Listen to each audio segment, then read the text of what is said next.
Hey everybody, and welcome back to the Season 3 World Championship. Coming up in a few moments will be the second quarterfinal showdown of the day.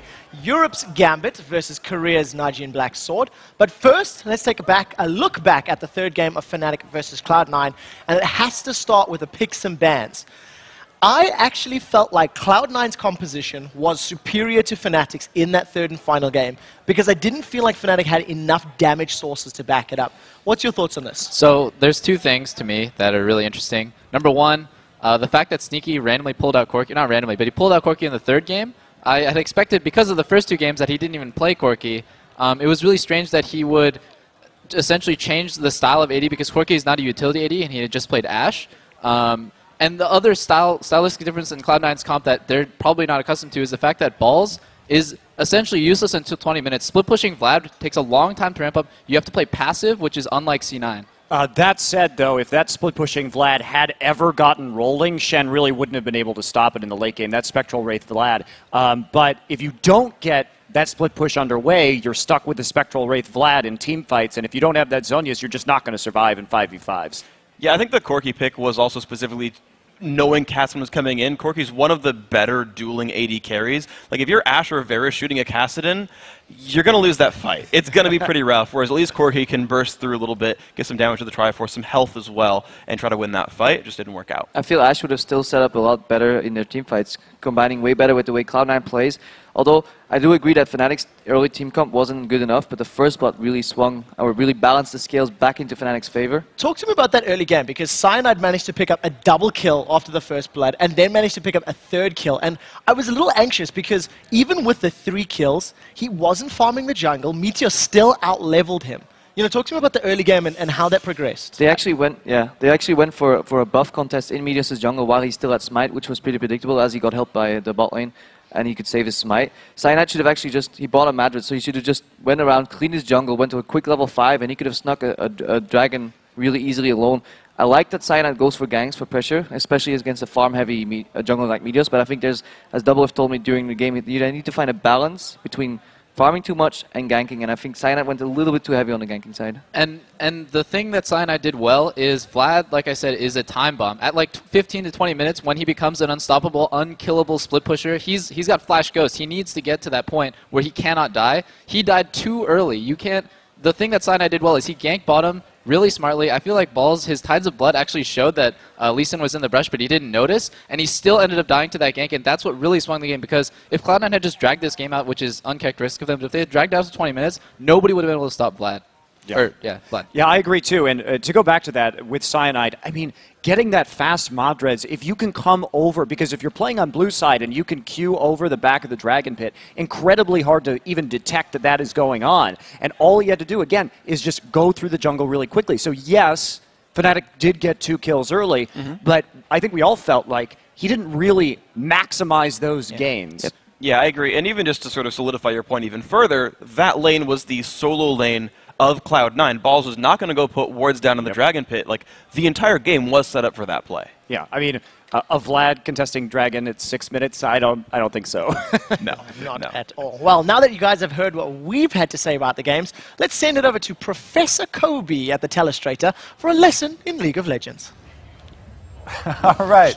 Well, Fnatic did win that series, but the clip that we actually have prepped for you is from Game 2, and it's a team fight that Cloud9 actually won. And one of the main things I wanted to demonstrate here was the difference in item builds and how High going different than most mid laners nowadays on Fizz rushing the Hourglass. In this situation, it greatly benefits him. So just keep an open mind with your item builds always. We'll look at that Hourglass a little bit later. Right now, High's getting caught out, he's on the run, and Fnatic are going to pursue him. Let's watch this slowly at 50% speed. We can see him come through. Soaz, looks like they've got High all cornered. He's going to flash away immediately, and then Soaz answers with a flash. He actually positions himself for the Urchin Strike of High to gain some more, pause here, to gain some more distance. Every inch counts. Because High got to be able to use his ability, Urchin Strike, to get that small amount of distance, it allowed him to Zhonya's in a very good position here. And he also got off his ultimate first. These skill shots that are about to land right onto Peke do a whole bunch of work. Sneaky, by the way, with his item build, the Legolas build that Crepo called it from Europe, hit its peak right now. He's got full attack damage and the armor penetration from Last Whisper. So this is going to take a huge chunk out of Peke. Because Hai has that hourglass, he gains those precious few seconds to stay alive for the rest of his team to collapse. Now we'll watch the rest of it at 50% speed, and we'll see the super dive coming in from Meteos and Hai that we see much later in the game as well to be so effective. And even though Cloud9 commit 2 members up here to finish off Peke, they hook and then they box up Soaz under the turret. So while Meteos is running for his life, they're also trading tanks here, taking out this very tanky Zac, and Cloud9, Balls,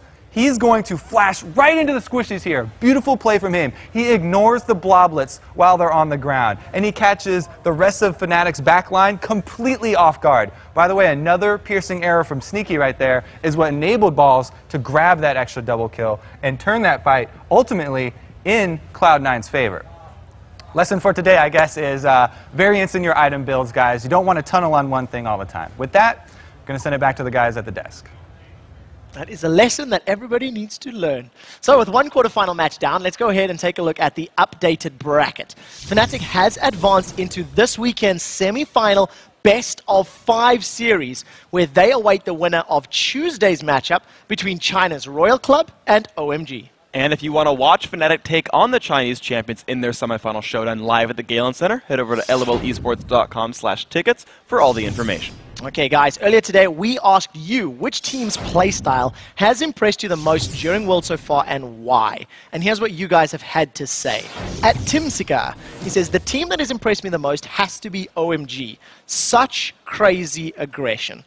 I tend to agree with that, but it didn't work out so well against SKT. No, that was a rough game. They kind of all limped into that game too right there. But I like to see the teams that go super aggressive because it's just a lot of fun to watch as a spectator, and the controlled aggression is actually very effective. And I can't wait because when 2 Chinese teams go head-to-head, if you've been watching the LPL, it makes for very entertaining games. Yes, it does. Yeah, with millions and millions of kills.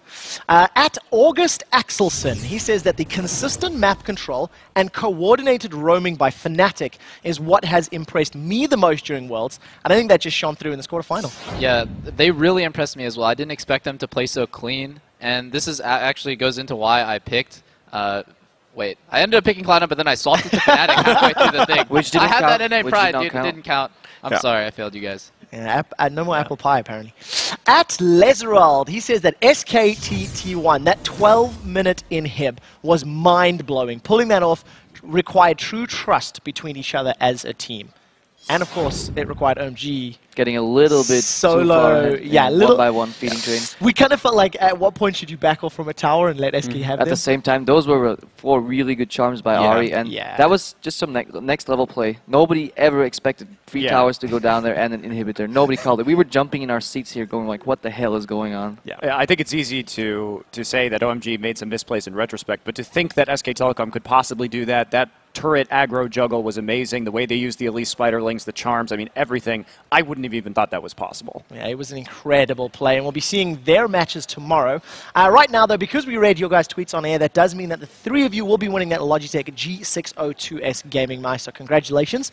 And the rest of you, keep hitting us up with your answers. We are at LOL Esports, and be sure to use the hashtag Worlds. But guys, we know you're not just in it for the mice, you're also passionate about League and you want to keep this show poppin'. That's why you should head over to bit.ly/worlds1 and answer a few questions to help us bring you more of what you like. That's the number.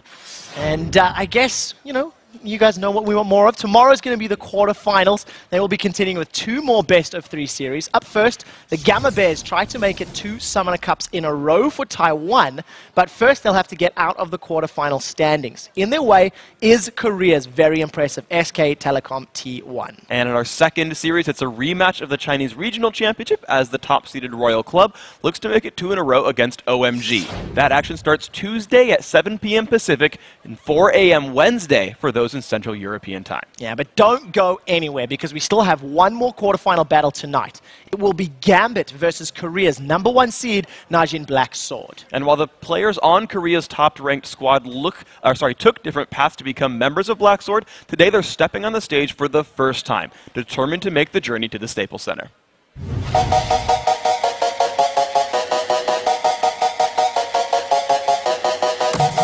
이번에 롤챔 가게 돼서 너무 영광적이고 그리고 이번 결승전이 스테이플 센터라고 되게 유명한 곳에서 하더라고요. 올라온 것도 정말 기쁘지만 꼭 좋은 성적 얻었으면 좋겠어요.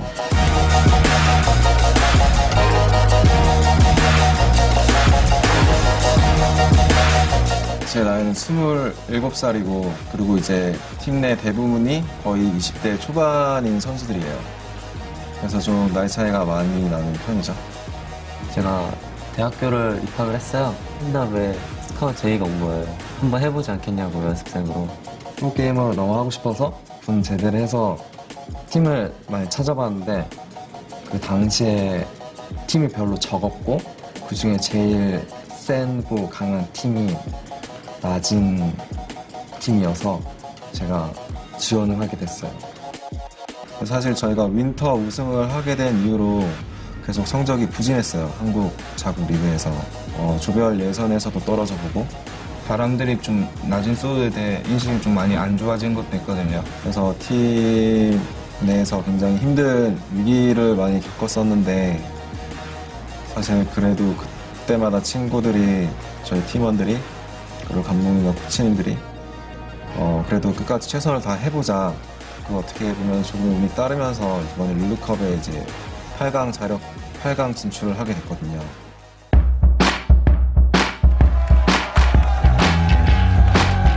이제 이런 큰 무대에서 경기를 하는 게 저는 처음이거든요, 거의. 글쎄요, 마음은 1위를 하고 싶은데 그래도 적어도 저는 4강 이상은 갈 것 같아요. 저희가 다른 팀들에 비해 연습 시간이 좀 많다고 생각되기 때문에 이번에는 충분히 우승을 노려볼 만하지 않나 싶습니다. 제가 한국에서는 잘 좀 그래도 알려진 편이긴 한데 해외는 없어서 이번에 한번 탑을 위해서 1위를 위해서 가보겠습니다. 그러니까 나진 소드가 잘 할 때나 그리고 약간 성적이 부진했을 때도 저희를 항상 관심 있게 지켜봐 주시는 팬들에게 저희를 응원해 주셨다는 게 절대 헛되지 않도록 이번 시즌 마지막에서 좋은 성적을 거두겠습니다. 이번에 롤드컵 제일 큰 무대잖아요. 그 무대 안에서 바뀐 새로운 나진 블랙 소드가 저희 경기력을 다시 입증을 한번 해보려고 생각을 하고 있어요. Well, that video definitely makes me wonder how much they've been practicing. This is the team that we've been talking about that we don't know how to scale them because it's been a fair while before we've seen them perform on a professional level. Yeah, but they've had so much time to sit there and study. They brought their sister team White Shield over to scrimmage in basic darkness, and in fact, all the scrimmages they were playing today was with their sub-mid laner just to get a taste for the other teams and keep their main strategies still in their back pockets. Well, it is now time to make some predictions. 3 of you guys foresaw Fnatic's quarterfinal victory coming up, and 1 of you tried flip-flopping more than Fizz. Who would that be? Benedict sure. Arnold over here. I saw the game 3 coming, dude. I saw it coming. You did, but unfortunately your pick was locked in. So now it's time to see who you think will win our next quarterfinal matchup. We're in double of case, in which team he'll throw under the bus after a loss. Najin, Black Sword, or Gambit? Who will be our second semi-final team? And I want to start this one with Phreak. I'm going to start things out saying that it's going to be Sword. I think they're an incredibly strong team. The fact that teams won't have a read on them is very important. And on top of that, Gambit's been very inconsistent so far. So I think that all points to a Sword victory. Creppo? I'll have to go with Sword as well, I believe. Gambit does have the group stage advantage, but they were a little bit too shaky. I think Sword has been practicing so much, and I think Sword has an edge. Yeah, I'm going to stick... Nice pun. I'm going to stick through this one the entire way because you guys are haters, okay?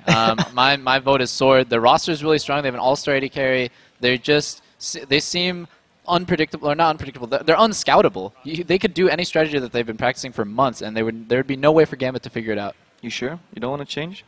I'm not going to change it, dude.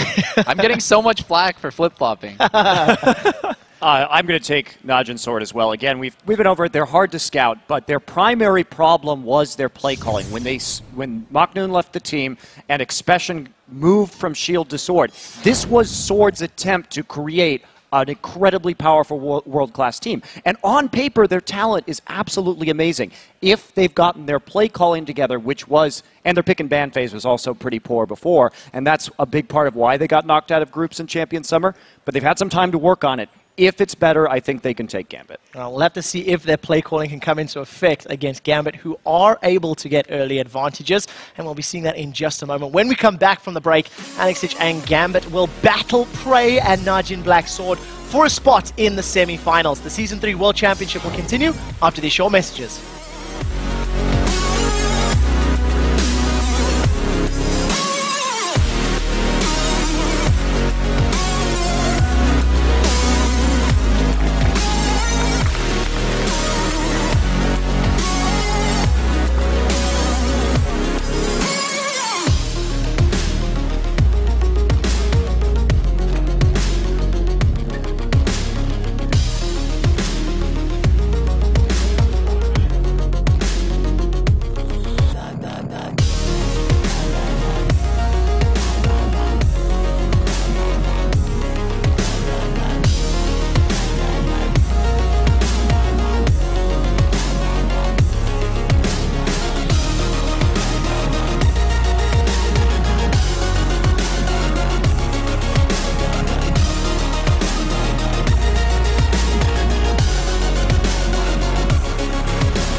갬빗이 저희에 대한 정보가 많이 없기 때문에 저희 쪽이 좀 많이 유리한 것 같아요.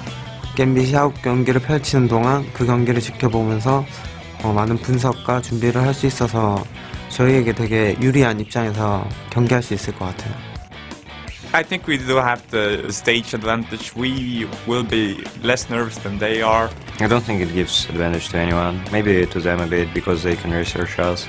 Я бы не сказал, что решает то, что ты видел игру оппонентов. Думаю, нет, победит сильнейший. We have the advantage in a way that we are really warm right now and we are really prepared to play. They can see a lot of what can we play right now. Our strategies, our level 1. They can find a weak spot and try to do something against it. But for them, I'm not sure because they haven't ever faced a team that is not American. So I have no idea what's in their minds right now. Fnatic has the experience on us. I don't think they have an advantage from going through group stage because although they got the experience of playing, we got to see what they played. I think playing on the stage preemptively is a pretty big advantage. So I think the advantage is that both teams have even out. So it'll just come down to who's a better team then. Welcome back to the Season 3 World Championship. I'm Rivington Biz in the third along with Sam, Kobe, Hartman, Kensler. We'll be calling the action for our next quarterfinal best of 3, Europe's Gambit versus Korea's Najin Black Sword. But before we get to the game, let's first send it down to the stage where Shox is waiting to introduce the starting lineups. Thank you very much, Rivington. Now, ladies and gentlemen, it's time to introduce the starting lineups for this quarterfinal best of 3 series between Europe's Gambit and Korea's Najin Black Sword. Starting on the blue side, it's Gambit.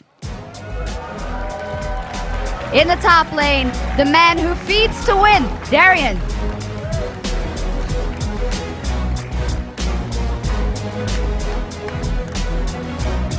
Starting in the jungle, the 2013 European All-Star, Diamond.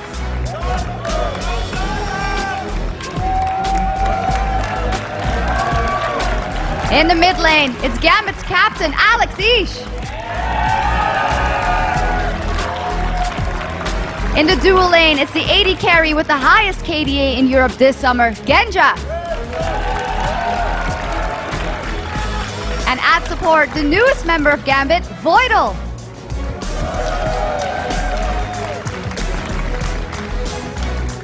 Please give it up one more time for Europe's Gambit. Thank you very much, gentlemen. Please take your positions, have fun, and good luck. And starting on the red side, it's the Korean champions, Najin Black Sword. In the top lane, they call him Excalibur, and he's just as sharp, Expession.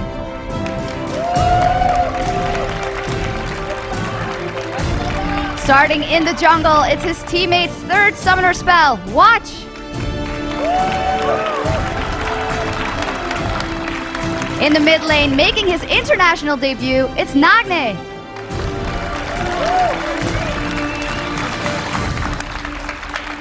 Starting at AD carry, the 2013 Korean All-Star, Prey.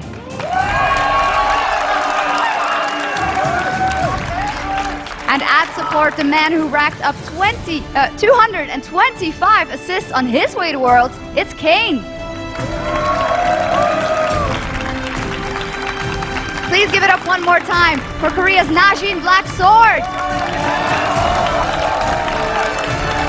Thank you very much, gentlemen. Please take your positions. Good luck and have fun. And now let's send it back over to Kobe and Riv for a close look at this matchup. Guys? Thank you very much, Shox. And coming into this quarterfinal matchup, there are plenty of people surprised that Gambit has made it so far into this Season 3 World Championship with, what they did on their own. And then coming in and faltering a little bit versus Vulcan, they've definitely turned on a different switch. Yeah, I guess only Monty really picked them to come out of the group. That's true, the dark horse. You had it right. Dark horse. But they tied for second, and they beat Korea's Ozone in a one-game playoff to win their way into this match. And in the middle of all the action for Gambit is who else but Europe's all-star mid laner, Alex Ish. Oh yeah, Alex came up clutch in their one-game tiebreaker against Ozone. Ozone let him have Kassadin, and he got 13 of his 52 group stage kills in that one match. I would be surprised if Najin Black Sword lets Kassadin through during this series because we just saw what European mids can do with that champion. And Alex and Gambit have definitely stepped up their game since their late summer boot camp, but now they go toe-to-toe against Korea's #1 seed, Najin Black Sword. This is the second trip in a row to Worlds for NBS. Last year, they got knocked out of the semifinals by the eventual champs, TPA. Black Sword earned Korea's #1 seed in this year's tournament by earning the most circuit points thanks to their victory at Champions Winter and 2 NLB titles, Spring and Summer. Yep, and if Najin Black Sword wants to avoid a repeat of a performance of last year's World Championship, their all-star ADC Phreak will have to carry. There is this sort of consensus among AD carries that Phreak is the best. His versatility makes him very hard to predict. You know, he switches back and forth between playing passive in lane and playing aggressive, which makes him very hard to counter, really. He's very, very situational. He's made his name, really, as well, using those Trinity Force AD carries. So he should be extremely comfortable on this particular patch. And coming into today's quarterfinal matchup, Phreak and Najin Black Sword know that if they want to shine in the series, they'll need to stop Gambit's Diamond from cutting up their lanes. 다이아몬드 선수는 되게 갬빗 게이밍에서 되게 잘하는 선수고 그 선수가 이끌어가는 흐름에 저희가 따라가지 않고 저희가 준비한 걸 할 수 있게끔 그런 노력이 필요할 것 같아요.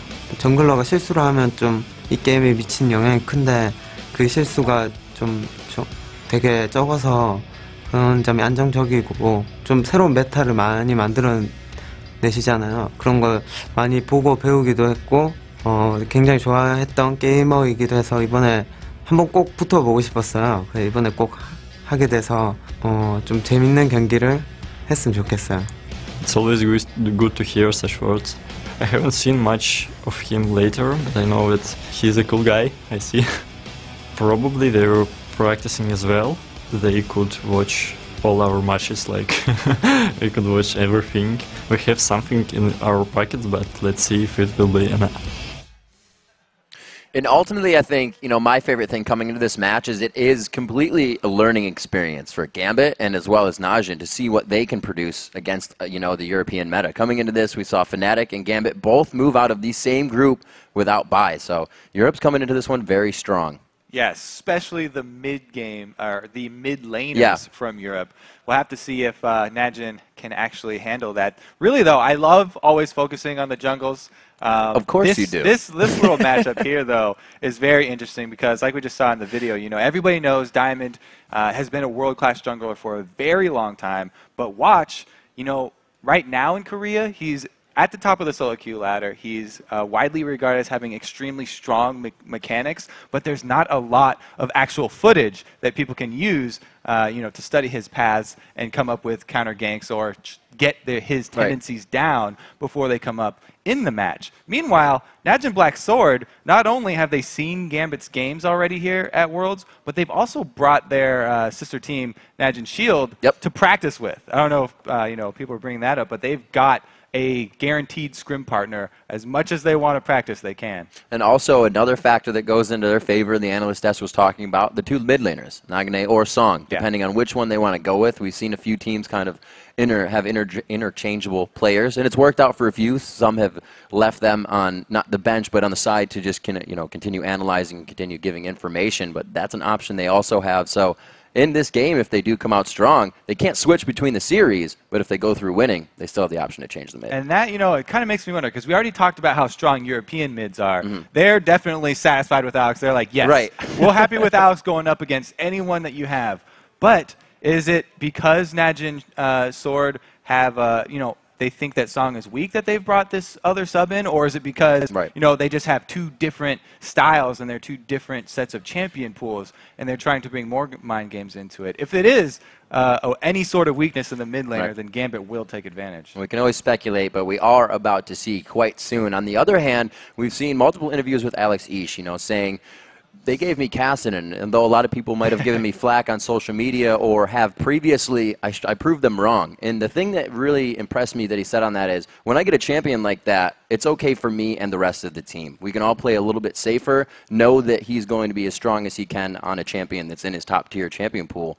And that's huge to have. If you have that to fall back on, then you don't have to worry about what a team you don't know is going to do in their strategy. Yeah, it really is interesting how big the champion pool is for pretty much all of these European mid laners. Not only are they very good, but they've got so many champions to choose from, very hard to ban out. And it's different, too, because you can put that mid laner on an assassin, or you can say, no, he's going to be utility for the team. So the change, like we've been saying in European, their game style, is that's how they do it. They completely go for different styles in a lane that has won them the last game. They say, oh, let's focus out Alex this game, but it's going to be Darian or Diamond that's going to carry that one for you. But the other thing that's good for Gambit is they've been playing on this stage before. We already talked about it. That's true. It right seems now, to be a big thing. It's taking them, a while to set up because Najin Black Sword, they, all of the practice that they've had and all of the scouting that they've had, they haven't played on this stage before. So that might actually come into the factor in this game as well. And it's interesting that we've had, as Double has said, such an impressionable tournament. Korea picking up a little bit of Aatrox here, as well as China's play in the jungle, as well as this is Gambit's use in the jungle and top lane of Aatrox. Yeah. So that's kind of could be between both teams, although we don't know anything about Najin coming into this one. So that's the learning experience that we're coming into. However, players say that if you don't have anything to go off of, how are you going to attack it? Yeah, if they've been watching a lot of Gambit's games, then they'll notice in the history, revive passives really good against Gambit. Pick Zach and don't let revive passives get the through. Z mistake from Diamond that he likes to call it, not banning Zach or Zed. We'll have to see if they actually prioritize that. Gambit, they're really a team that practices their style, and they don't look too much at their opponents anyway, though. So if they mostly focused on themselves, then we'll probably see this first game will be a very good litmus test to see how these two teams will match up. And let's talk a little bit about that bot lane as well. Phreak being regarded as one of the top 80 carries coming out of Korea, and he's now going up against Genja, who has shown us the Triforce Kog'Maw build coming in. Tried his hand at Misfortune, tried his hand at Corki, so he's kind of opened up that Misfortune pool again for himself. It'll be, I don't think they're going to want to match up against that lane, but we'll have to see. We'll have to see. Both these teams do like to fight. So I think that you're right that Triforce 80 carries are going to be very, very hotly contested in this game because while, Phreak's got a long history with them, Genja's been very outspoken about how much he loves that item. I'll build it on everybody. Yeah. Build it on everyone. Ooh. Okay. Expression loses his Jax. And this is that, hey, this is my top lane patch. 311, you might want to ban out my champions. We talked about Trinity Force already. The top lane Trinity Force champions haven't made a huge showing here at Worlds. They could. But Expression is definitely known for that. And by the way, there's no R in that name. So when we there is no I know you say it around people when you're talking, and then they're like, oh yeah, he's talking about Expression. And you're like, wait, it's no art, it's Expression. Ooh, no Kassadin though the either. Eve ban as well, which has only found its way into the hands of Diamond a few times throughout the tournament. That's interesting because that's sort of a shared champion between these two junglers. Both of them like to get a lot of ganks off early here. Watch definitely likes to constantly gank his lanes extremely early for extra pressure on them to get his lanes rolling. Yep. Take out summoners, just get a good trade down, large chunk of health out of that lane opponent, and then return to the fog of war. It's crazy to continuously see Kassadin banned here. You think, no, Riv, it's not because he's winning. But in Korea, that's considered Kassadin has a lot of bad matchups, so he just really isn't played. But they're showing the respect of what Europe has brought out with Kassadin. And it was actually first banned from Najin. So maybe, the earlier games that Gambit played, where Alex was successful on that Kassadin, has actually helped them. And it's got them a ban here from that's absolutely Sword. true. That's a good way to look at it. Another pick for them to come out in a champion pool he just showed. Somewhat just showed. He's been doing it for a while. Expression picking up the Ahri. So mid lane, as we said, and have said it before, this is a mid lane centric tournament, and it gets top tier for Najin. It's good to point out as well. We have the sort of sub middle here for Najin Sword. It is Nagne. He's only played 2 games. And that was in the NLB. Both games were Ahri. So this is definitely a go-to champion here for Nagne. He's going to be very happy with that Ahri. But they had to trade the first pick Shen away for that, which Gambit definitely has a very high value on that. For Darian, it's right up there with that Aatrox. Top 2. It allows Darren to fight. And as Shock said, feed to win. He can do whatever you want. You still get Stand United if you're down in kills. Sona getting picked up with the Varus as well. Some pretty normal pickups here. Voidal, I believe, has Sona at least 80% of his games here in the Worlds. Now, Phreak mousing over that Twitch. He's got a lot of Twitch games under his belt as well. If it's not a Trinity Force 80 carry, it's a lot of Twitch. Bringing back the League of Draven.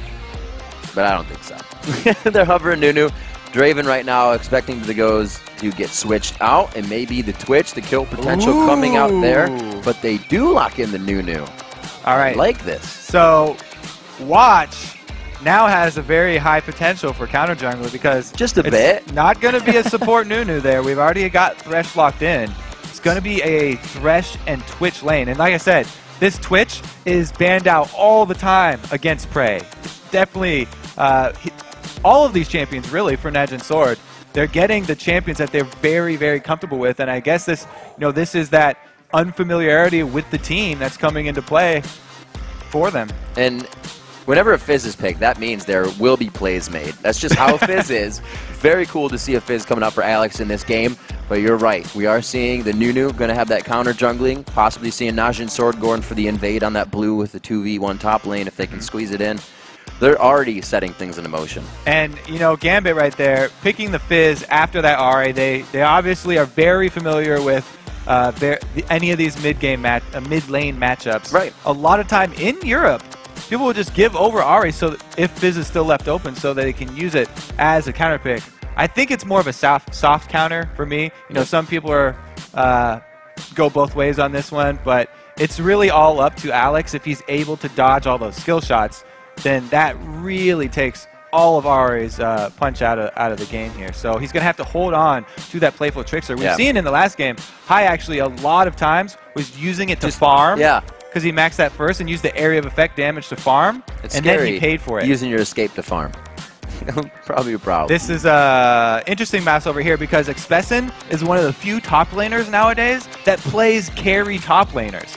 He's a very, very strong mechanical player, so he has the ability to use carries up in that top lane. Very heavy on the AP side coming from Najin to start this match off. We do see that Diamond picked up Elise in the jungle. He's favored that towards the past 3 or 4 games that they'd have, but I'd have to say Diamond has one of the most versatile jungle setups that he's had. Aatrox, Evelynn, Xin Zhao, Lee Sin.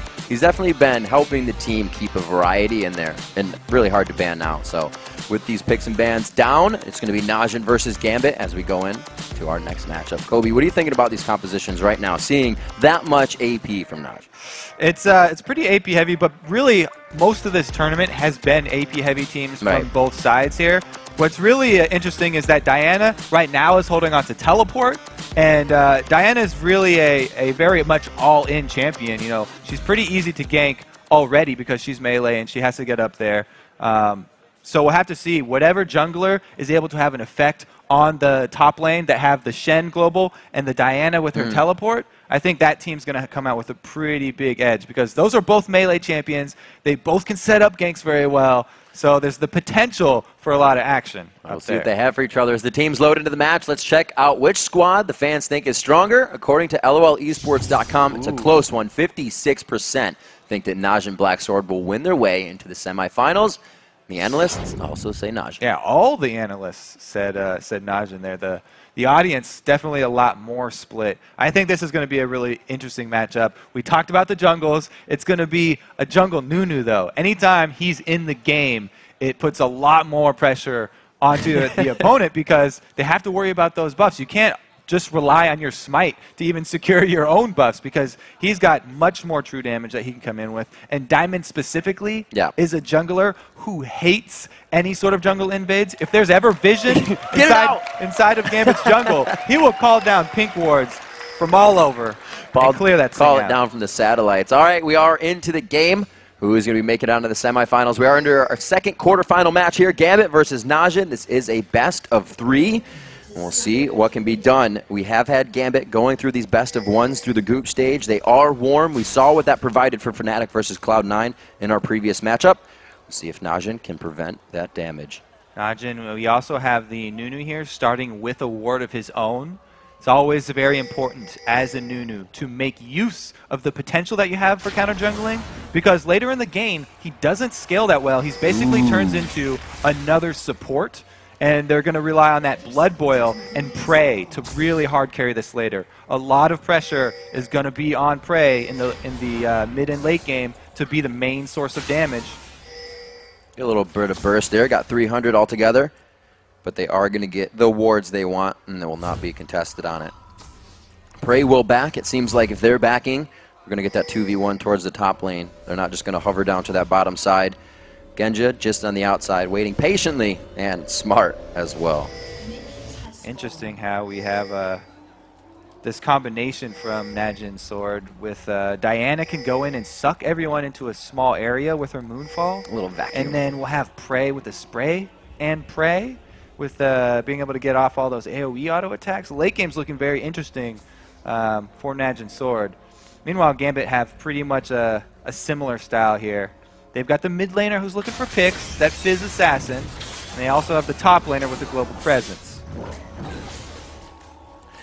Really putting a lot of focus on that. Wow, Nagane already. He actually takes Charm level 1 here as they went on the invade and uses that to harass. So Alex is going to be a little bit down in health. He brought the consumables to lane. He has not started to chug those, as he heard me. Getting a little thirsty there. We've seen again the side laner here, Expression. He's starting with the camp first, not going into the lane to get zoned. So he's going to be up a little bit of experience and gold. We have to check now because if Genja and Voidal, want to shove that one in, we haven't seen really anyone do it. Crepo and Double have talked about 2 ways to do it. You can just come out straight away, right out of the gates, and try and shove your lane really, really fast to get it first into turret if you know your opponent is going to go do a camp like that. But we haven't seen anyone at the tournament actually pull that off. Wow, that's really great play from Darian in the top lane, knowing the durability of his champion actually reaches level 2 along with, and before, Kane, as he was getting pressured out of lane. We've heard Voyboy in that situation say, take Wolves, you're going to miss 2 waves, but Darian definitely keeping his levels up. That's going to help for that level 6. Darian has showed already a couple of sneaky strategies to get just inside of experience in the brush. range. So good. Yeah, in that top lane. One time hiding in the brush. This time he was just sitting on the very edge. And you just really have to know the range of experience from dying minions. Looks like we do have jungler pressure from both of them here. Good call by Watch to come down. The buddy system necessary here to stop some damage on the bottom turret. But this means Darian is not going to be dove in the top lane. He is quite safe. And the experience is going to be soaked up by all 3 here in the bottom. They are getting a little bit of tower damage here. It's back and forth. They're still working with that 8-minute armor. Yeah, down in the bottom Gambit, they're a little bit ahead. But Darian's losing life rapidly. He's already chugged his single health potion that comes with that Doran shield. So from now on, it's just the passive regen that he's getting. If he can get it on last hit Vorpals, you get the health a little bit quicker. But he's going to have to be really careful with the amount of poke and control in that lane. Meanwhile, look at this mid lane. Alex is up in CS over Ahri, just crushing right now. There's another wave coming for Nagne, and he's doing a pretty good job last hitting under the turrets. But Alex jumping out to a very good start here. That is very scary. Anytime you see a Fizz getting an early lead, it's a similar thing to seeing a Kassadin get an early CS lead. In and out, seeing he's definitely respecting the HP mana bar of Nagne. He does not want to be taken by surprise. You see the junglers still back in base. Diamond now at Wolves, so nothing coming from them too soon. But with that charm, do you think the charm early affected the farming, or do you think Alex has just been able to zone? Because we haven't been watching mid too much, but first level Q farm isn't going to take your waves away. Yeah, Orba Deception is a little bit better harassed, but Nagne did land a charm. Yeah, so that's true. I would say it would be detrimental if he hadn't landed one, but he got okay harassed on here. All right, so we see the top lane hovered in by Darian now. He's going to bring in some safety, trying to match Watch on this one. Watch coming to the bottom lane, soaking that 2v3 experience up. May got ahead a little bit, but Diamond's doing a good job now at level 5 in the jungle. 23 to 13 CS there too, so lanes and even the jungle are ahead here. And we did sort of talk about how Nunu turns into a secondary support here. Right. Right now he's coming down to help Expessen. They shove the lane up to try and get to reset into the turret. And just because of the way the minions got back to lane, it is going to be shoving slightly in their favor.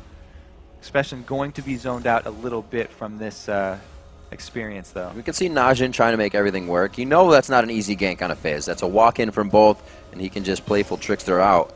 So, looks like Watch decides to back off on this one. He will return to his jungle. Spirit Stone on both sides, so he can continuously go back to these lanes. He doesn't really have to go back just yet. But with the moves of Diamond, he may have to start pressuring a little more as well. The kill potential right now in the mid lane is pretty much all for Alex, because unless Alex goes aggressive, there's nothing that a Nunu gank is going to do. He really doesn't have to worry right now. And since Alex is winning the CS war, he doesn't have to get risky, go aggressive, look for those early kills. because he's already really just crushing Nagne in CS. It works out well for him. I guess if we look at the CS and looked at, the second Doran's was bought. Oh, he missed. Big pressure from Alex there coming in. It's when Nagne had the back for that second ring, really, that Alex started to get that gap in the CS and put him behind. Nagne now at 6. Alex realizes he has to go back, but that's going to be 20 CS later. Darian, one more shot. The True comes in. The flash attack coming in from Kane. They pick up first blood on the support. And they're going to get the turret after this. Large amount of global gold swinging here for Najin Sword. They also have the opportunity now to switch their duo down bottom and get Expesson out of that 2 versus 1. His tower down there still at over half life. So this isn't even close to a trade right now.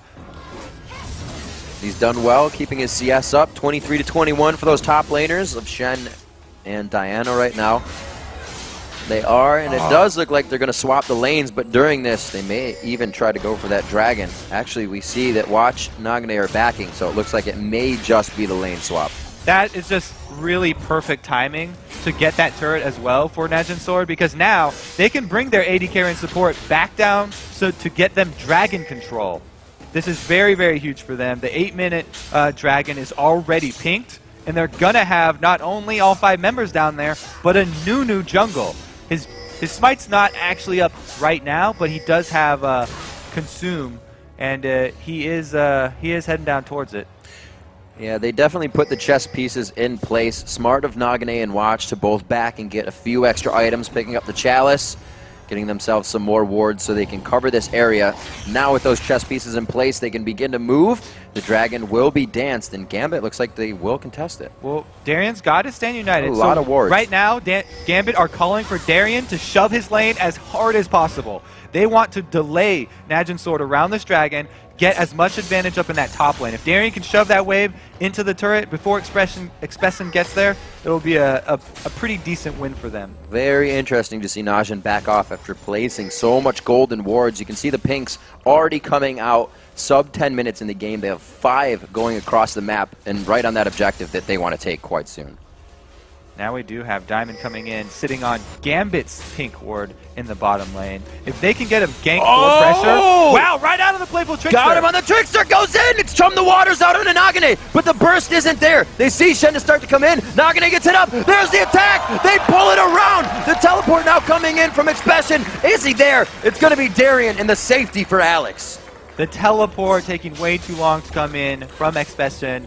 Really good answer there. Darian's got Alex's back, and he turns that gank around. Anytime you look for a 1 versus 1 situation, you have to keep in the back of your mind that Shen Stand United is available there. Even though it was a great pick from Nagne, he definitely didn't want what he caught there.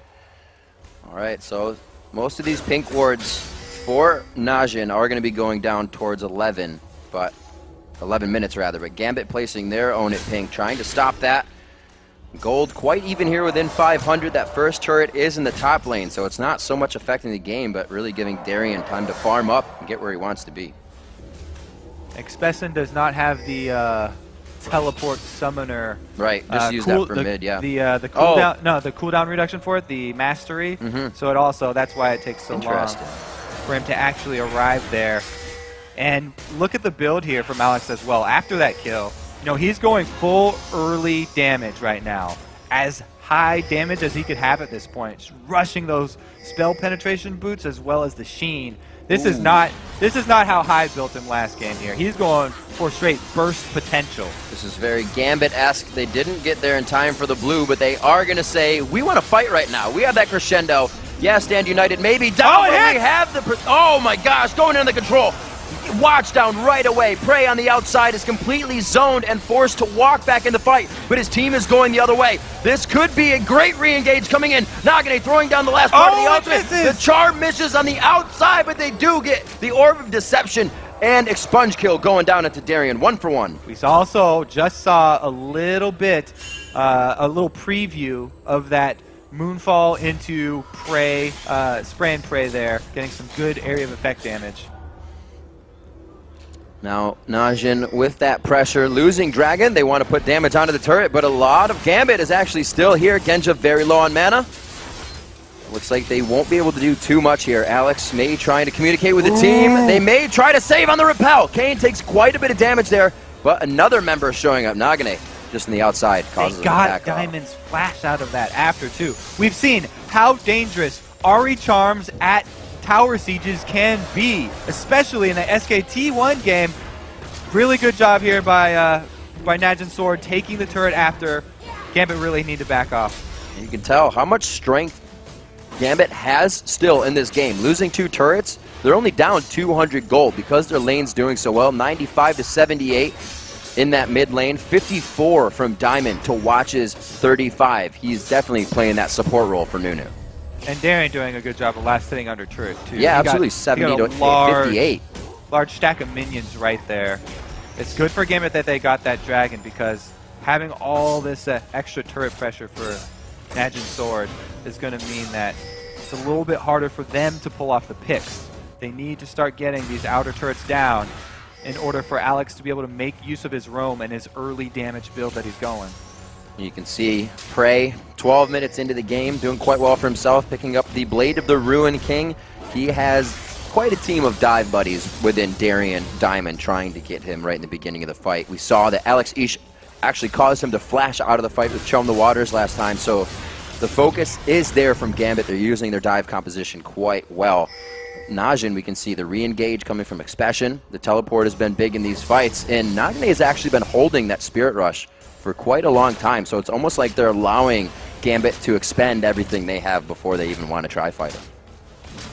Yeah, you mentioned, Alex forcing Prey out of that fight, and we saw how Alex just obliterated Watch. Yeah, too. In the beginning. With the early damage here. There's a small window right now as well where Darien has Stand United and Expression does not have his teleport up. So the possibility of any sort of ganks here for Najin Sword would be, again, it would turn out the same way the mid happened last time Nagne went aggressive, where Gambit have the extra man to come in and back up. It looks like not everyone, but at least Expression and Nagane kind of building as a unit here, building that penetration for Boots early after the Chalice, and then the Abyssal Scepter to come out from Expression so they can both itemize well into damage for the Magic. I do like stacking that heavy, flat penetration. Yeah. Because at this stage in the game, there's no Magic Resist having been built on Gambit. Flat penetration, extremely effective here. I like that they're also only building one, whereas Nagane, he's not building one for himself either. They're getting that single one on Diana, make use of the aura, and their team fight with all that magic damage is going to be very important. Meanwhile, they can rely on Prey's AD to be the sole AD threat here, and that allows them to build this flat penetration instead of percentage because they know Gambit won't itemize towards it very heavily. Let's see, only 2 kills on the board, 14 minutes in.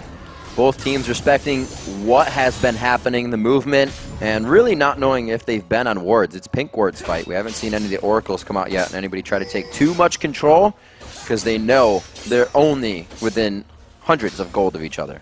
Because it's so close right now, it really depends on the next team fight. If Gambit win, there's actually more gold up on the map for them to take. Right, because that's true. These turrets are still standing, so there's That's a good basically point. almost around 2k extra global gold for Gambit to take after a one team fight. But if they lose, then they're not going to get that chance, and they still don't have the map pressure because of those outer turrets. It's really something to consider is when you go hard. That turret armor is gone. They're going to be able to pressure down mid hard. We saw SKT take multiple turrets in a row yesterday, just kind of blowing everyone's mind. So it definitely depends on when you win that fight, the impact of core items coming out. Lich Bane is finished for Alex. This is going to be big damage for him. We already saw him zeroing out Watch within a matter of seconds, if even. We talked about, not much magic resist here on Gambit, but you're right. Prey, who's the target here, doesn't have any magic resist of his own. He's going to rely on that heal from his Blade of the Ruin King, but that's going to be reduced by Alex's active there. Yeah, that's true. On his Seastone Trident. So he'll have no problem blowing up Prey if he can catch him. Well, we'll see where they can go from here. Still with 2 turrets down on Najin's side. The gold is practically even within just a few bits. There it is, equaling out. 16 minutes in. Both of the teams still communicating quite well. Nobody has fallen into that pit. It seems like they are all organized and rotating together at this point. So moving into the mid, we do see Voidal start to focus there. Should have Genja joining them soon, but nobody wants to make the move here. It's going to be 3 seconds for the next Dragon, and that's what all eyes are on. The next fight here is going to be explosive. Both of these teams are very similar in what they're trying to pull off. Oh, they don't even hesitate. Ari going to be looking for the pick on the outside, but you have to keep your eyes on Alex. Wait. Oh, there's the shit. Expression goes in with his ultimate, but he got the cooldown by using it. Voidal getting hurt quite bad there, going into the fight. Kane is right in the middle. Watch is so low, they could get ticked down here. Gambit pulls themselves together after the AoE is gone. Oh, the piercing arrow from Genja. Expression on the side. Genja, do you have it? It's going to be Alex Ish trying to get over the wall. He gets it. Boom, right to the side. Triple kill coming in for Alex. Nagane tries to get the charm down to the flash over the wall, but nothing catches. It's going to be a 2 for 4, and it's going to be Dragon for Gambit. Such a sweet little move right there by Genja at the end of the fight to aggro the Dragon, effectively turning that Dragon pit into a very dangerous situation for Najin because they have to get out. The extra damage becomes... Okay, it's a good box what right a in the chain middle, of corruption. But it actually... Wow. Right there with the Nunu ultimate. And right now, I thought it was great for Najin because Phreak got out after Alex tried to go all in on him. This charm onto Darian. Oh, the snipe does finish him off. Phreak goes down in the end for Alex's second round of Playful Trickster. And this is where Expression has to leave the Dragon Pit because it's attacking him right now. Only right into Alex's loving arms. 18 minutes in, Kobe. You were pretty right. That was going to be an explosive fight. It came out huge. Both teams were sitting at 2-2 previously. Now 6-4 just a few minutes later in a 2,000 gold lead, the biggest one we've had yet in the game. But both these teams are still into that. Gold lead almost doesn't mean anything just yet. It does mean, though, that Gambit can somewhat dictate the game and move where they want to. You know what it means? It means a needlessly large rod on Alex Fizz. That on top of the Lich Bane is a giant amount of damage. Lich Bane just means that Fizz scales even harder because there's effectively another AP ratio on that champion, and he is going to have no problem. Even half a rotation probably is going to be able to blow up his intended target. Oh, Genja. I thought Genja was going to get poked on in that bottom lane, but it's the side that Prey and Watch both heading back towards the top. They are considering now moving fully as a team, and they want to put some pressure down on this mid turret. Yeah, you're right to be worried because Genja has been caught out before when he's down in the side lane, just farming like that without vision. And Twitch is the AD carry. That's the one that'll make it happen. If anyone's going to go up and pull one of those sneak attacks, Twitch with Blade of the Ruined King is a good option. But Prey doesn't want to overextend himself. Darian, however, gets caught here. Half his life already gone. I'm going to say 4 or 5 spells was worth a ward. Darian gets out. His HP, though, not so much worth that. Should be safe. Stand United will be coming up soon. So if he bases right now, it's not going to be too terrible, but they want to keep all that pressure there for the mid turret. We have to recognize Alex 4, 0, and 2 in this game. With every kill on Najin going across their entire team. First blood was actually onto Kane as well with that flash. So the gold isn't exactly going where they want it, but they're getting a few kills. The next teamfight, too, is going to be very interesting because Fizz is so hard to peel for your AD carry, but they have to at this point because Alex has so much damage. So what you want to see if you're a Najin fan is Kane spreading out far away from Prey in the team fight. Usually you want your... Oh, Prey's going in for a kill here. Darian definitely caught. Yep. Continue. Okay, so Darian's going to die here. But anyway, what we were what we were talking about is the Prey and Kane interaction in the team fights. They actually want the support to spread out away from his AD carry so that he can throw a long-range Dark Passage as soon as Alex commits to Prey's initial position. And then once Prey's able to reposition next to Kane, then they can throw up the box. And then he can try and use that to peel for Prey. Other than that, it's going to be very hard for him to avoid this Fizz and Shen and Elise combo that Gambit are packing. See what the movement is right now. The pink wards have subsided from both teams. We can only see one on the map now, and a lot of the wards have subsided. Actually, one on the top side there for Gambit as they hover off of it. So they're keeping themselves quite privy to the vision of what is going on inside of Najin. Voidal picking up an Oracle for himself. I believe Kane has one as well. He does not, so they're still resorting on the blue side stone as well. I think that, you know, the way that it's always hard to tell what Genja's thinking, but the way he's itemizing right now, I'm pretty sure that Gambit are just saying, I'm sorry, Genja, we're going to leave you in the back line. We're going to go dive prey. You need to fend for yourself. Yeah. So he's gone with this second item already, very Whoa, early. he gets caught out by Prey. Chain of Corruption goes down perfectly. And there it is, Darian spot on with the Stand United. The reinitiate, the engage Dark coming Passage in. is gone Prey already. gets destroyed, and you're right, the Lantern goes down for safety of everyone. It was used defensively and not even a bit on the offensive side. So Genja right there, early Negatron Cloak pays off. He was able to survive due to his flash as well as the barrier and Stand United shields coming in. Everything going to save Genja right there. He was able to survive. Prey, not so lucky, didn't have that Dark Passage to rely on getting him a long distance. It was already used, and he was just fish food. Scary for Genja. I think he won't let that happen again. He will know not to stay out in the open. Prey, however, making a move that needed to happen here for Najin. We haven't seen too much since any of the Dragons. That would have really been the first straight on play. It would have put them at 7-6, but right now 7-5, holding off that kill, and still just about a 2,000 gold lead. Almost 3,000 coming in here for Gambit. Gambit are definitely feeling pretty good about this mid game so far. Like we said, all of the outer turrets are still available for them to take when they win a decisive team fight. So a decisive team fight for them means a huge swing in this. It's not just the kill money that they're going to go after. So they're leaving Prey in the bottom lane now to farm it out. And it's going to be somewhat of a pressure here from Gambit, but they decide to back off. Still slow movement. The Alex over here has completed his Zanya's Hourglass, so he has that really, really dangerous combination on Fizz. He's just pulling some... He just wanted to show off. He was tired from taking down Golem. He actually decided that he wanted to go farm that side wave and didn't want to hop over the wall. That was all planned. Meanwhile, the Dragon getting started because he showed in the top lane farming that wave. This is good for Najin. They will be able to put a bit of money back on the board. Hooks a little spider grab. Eat it. Those will annoy you sometimes. All right, so Alex right there going for the farm blob instead of Dragon means that the team actually loses out some global gold. But now they're going to want to answer. Alex does have double buffs right now, though. Oh, that Lich Bane. Wow. They have a lot of possibilities to take down turrets here. The siege, siege stop, not spectacular from Najin. They have to use a few of those abilities that will really leave them in the open to be attacked, but they should be able to hold this off quite well, at least with Watch being there under the turret. Always the possibility for an absolute zero disengage, so safe, but Gambit looking for blood. Oh, Alex really wants to dive here. Now, like for Najin, they actually have Expesin who he's targeting, and Expesin has built the early magic resistance because he got the Abyssal Scepter for his team.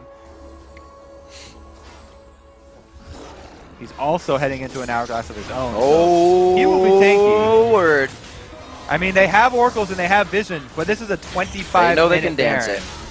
it. It's a lot of damage to tank And this out is, here. you have to realize this, right? This is a team saying, we're stronger than you. We can outfight you right now. Let's do this. Well, normally Gambit right now would be looking for picks in the jungle, but because they haven't taken any turrets, it's hard for them to get that vision. Najin, they have these outer turrets that are doing a lot for them. You know, now that the mid is down, Gambit can sort of start to get control of these side areas of the jungle. But right there, Gambit were forcing them over to the Baron area because that's as far out as they can actually draw Najin's sword. It's really interesting. This is the point in the game where you win a fight and you realize that all your minion waves aren't in a position you want. Najin trying to move into position. Oh, he got the flash onto Prey. The cleanse was just up, though. He gets himself to safety. The Dark Passage is down. This is what helps Prey get to safety. Very good plays. Alex puts himself in the middle of the fight, going for Kane, but he gets taken down. Great Spirit Rush and focus by Nagane. I actually think after Gambit got Prey's flash, they should have gotten out. It's not worth a kill onto Nunu. You should definitely take the win. Taking out Prey's flash means that he is very, very vulnerable to Alex. So actually re-engaging there on Nunu, even though it was a pretty easy kill on Nunu, not the best of trades for Gambit because they had to give up Alex for it. Oh no, Genja's gonna eat it. Prey walks right on a Genja, but there's the Stand United coming in. The taunt to come out, and that is a dead Prey. Buff transfer to Genja secured. Darian still with the Stand United up. Not something you would expect Yeah, after that fight. well, I didn't expect. But that goes to show how chaotic the fights are, because they didn't know it was still up. Najin had no idea. That was a huge win, though, for Gambit, because like we said earlier, Prey is definitely the backbone of this team right now. If he's down, they have full reign of the map. 3-1 in turrets. Not looking good for Gambit, as you said, in that map vision. Having these turrets on the outside pushes the lanes, gives Najin places to run to if things go awry. And right now they're using it to their advantage, having that pressure on to drag, or Baron rather. They just pressure down mid, get themselves a turret. Not picking up any kills lately. You know, Najin Sword, because that Stand United was used, now they're the ones with the teleport, so they can can make use of the split Persistent. push. Which is what they're doing. They've got Expression split pushing, but Gambit, they are going to call the bluff here. Burning this dragon down. It's going down really quick. Watch this Nunu, though. Oh, man. Really good at stealing. Consume Feast. Oh, he got it so big. Darian's going to be able to take them out, but they stopped that gold lead. That puts the gold lead exactly even with the Baron steal. Why in the world would you rush the Baron against Nunu? Really well played by Watch right there, though. You have to shut him out. You can't say anything bad about him. He comboed the Consume and Smite. Was he in range? He comboed that pretty well. Okay, we'll have to look at a slow replay. He got it. He flashed in. He was almost in there for that, but he definitely got it with the Smite. Yeah. Alex in trouble. He has used his Zanyas in the Baron pit. Woo. A little bit of trickster there. Beautiful steal there by Watch. Just got Najin right back into this game. Up in gold, and they're wearing the Baron buff. All right, slow-mo, see if he actually bites it. No, it was just Smite. Okay. He just smited it. So he just got the Smite there. That was just pure outplay on Watch's part. Very good plays coming in here, and like we said, it was necessary. We saw Prey over at 22 minutes trying to get that kill onto Genja. Then we saw more. Watch had to do that for his team. They were down in gold. They've now picked up the lead there. The turrets have always been in their favor, and they're now able to spread themselves a little bit more thin. We've seen Expression in this top lane for the past minute or so. They're getting the pressure that they want. They did actually use his teleport in that that Baron bluff right there. He canceled it, so it was a half duration on it, but it still is on cooldown here for the next while. Good thing for Najin Sword, they have the Baron buffs, so Gambit are very, very scared to go for an all-out engage, and they'll probably rather just hope for picking someone off here. And Najin really has to create this for themselves. Nothing is going to come to them right now. Gambit knows they're a little bit behind. The ward's already coming out before they even cross into any fog of war right now, so Najin still putting the pressure on, has a few minutes left on this Baron, and is going to force that down middle. Gambit getting a little bit of that standing gold back with the top turret that was so low. But Alex, he needs to get back here. He sees it. Nope, I mean, maybe not. Expression's got his Zanyas, so the possibility of a turret dive is there. But once he uses that, someone else is going to be tanking the turret, and it's actually not the best of situations to go for the dive with. Gambit are calling this bluff right now. This is actually pretty good for Alex. He's got some good damage with that Lich Bane. He is just knocking that turret down right now, and nobody's going to answer. Dragon for turret, but the mid waves are going to start pressuring. This is setting, as we say before, the chess pieces in order for Gambit to do something more after their fights, which they've been kind of on the heels after. Okay, he used his playful Trickster to farm there, so he's not going to engage on Expression. And it's actually a rotation down for Najin Sword. Wow. They're going to farm all 3 lanes right now. That is an attack speed Twitch right now, along with the Nunu. They are going to be able to drop turrets a little faster than you might think. It's got to be regarded here for Gambit. They keep their pressure in the top lane, and they are completely spread off of this one. The bottom turret doesn't get taken down. Najin is playing a little too careful, but it looks like they will have eyes on it. Because of that Baron buff, it gave Najin Sword the time to wait for Prey's flash back up. So even though, you know, Gambit got it out earlier, it's back up now. Prey's got a pretty good answer for escaping Alex in the next team fight. If Gambit aren't able to blow that flash with something else early, then they're going to really have to watch out for that Twitch damage comboed with the Moonfall from Expression, getting everyone grouped up. could be a very potent combo. This is exactly what we expect to see here in the semis. Gold swings back and forth throughout the entire 30-minute game in favor of Gambit, in favor of Najin, and they hold it currently at 4-3 in turrets here at 31 minutes, but down in kills. So they're strategically now out-positioning and out-maneuvering objectives here over Gambit. They're staying away from this fight comp because since they were Moscow 5, they've loved to fight, and Najin realizes that. You know, Voidal also has to be pretty careful right now, too, because we talked so much about this assassination potential from Alex, but Nagne, he's got his Deathfire Grasp, so he could easily kill a support. If he finds Voidal out by himself, he can easily burst him down. The Aegis into the Locket finished quite quickly. You can see Diamond taking into consideration the magic that they are dealing with. The Abyssal Scepter was finished quite a long time ago. Now the Deathfire Grasp on Nagne, so they can instantly take somebody out that they want with that Dive Buddy composition of Diana Ari. Yeah, the Aegis of the Legion Aura, pretty much mandatory against this team. Right. They're also each getting Negatron Cloaks of their own, which is leaving them a bit vulnerable to this Prey damage. If he can group up the team and Prey gets a few of those area effect auto attacks off with his ultimate, then it could easily just melt right through Gambit. Not a lot of armor on anyone. I guess that's what you do, right? You build an AP team and allow your Twitch to shred everybody as they're trying to defend that. What they're hoping is here for Gambit is that Alex just kills Prey, so there is no... Gambit, yeah. Yeah, Gambit's open, you know, there's no Prey on the map. Find their way right through the... Prey's dead. That's what they're counting on. So they're just like, yes, everyone build magic. Oh, defense. Wow. Oh, look at him! Nagne gets taken down instantly! They didn't see that one coming. This is a choose-your-own-adventure Prey's for still Gambit. up, they are still going on to the next chapter. Prey goes down to the back line, or gets the takedown onto Alex Yish, I should say, using Flash. Using Cleanse. The second piercing arrow from Genja, spot on. Takes the apple off the head, and it looks like they're going to continue this fight. Darian went real deep on this one. It confused Najin a bit, but now as Gambit recollects themselves, they collect the turret, and they push Najin off the second tier. Beautiful piercing arrow right there from Genja. Gets them not one, but two turrets here. They're going to definitely keep this pressure up. Here again is the swing in gold, now in favor of Gambit. 2,000 gold there. The inhibitor turret to go down. 45 seconds on the timer for Baron to come back up. This will be enough for Najin. We may see both teams put on their dancing shoes for that one. Also in that last team fight, let's give props where it's due. Darian with the taunt flash to start it off. The reason that teams have their top laners go with the taunt into flash after is that there's no answer. You don't have any time to react to a taunt flash, whereas if you flash and then taunt, the Ari right there, Nagne, with his flash available, could have flashed the taunt. Really good sight. Here comes from Genja. That's right in the dome. Prey gets shot right in the face, and they go down. That's going to be the inhibitor as well there for Gambit.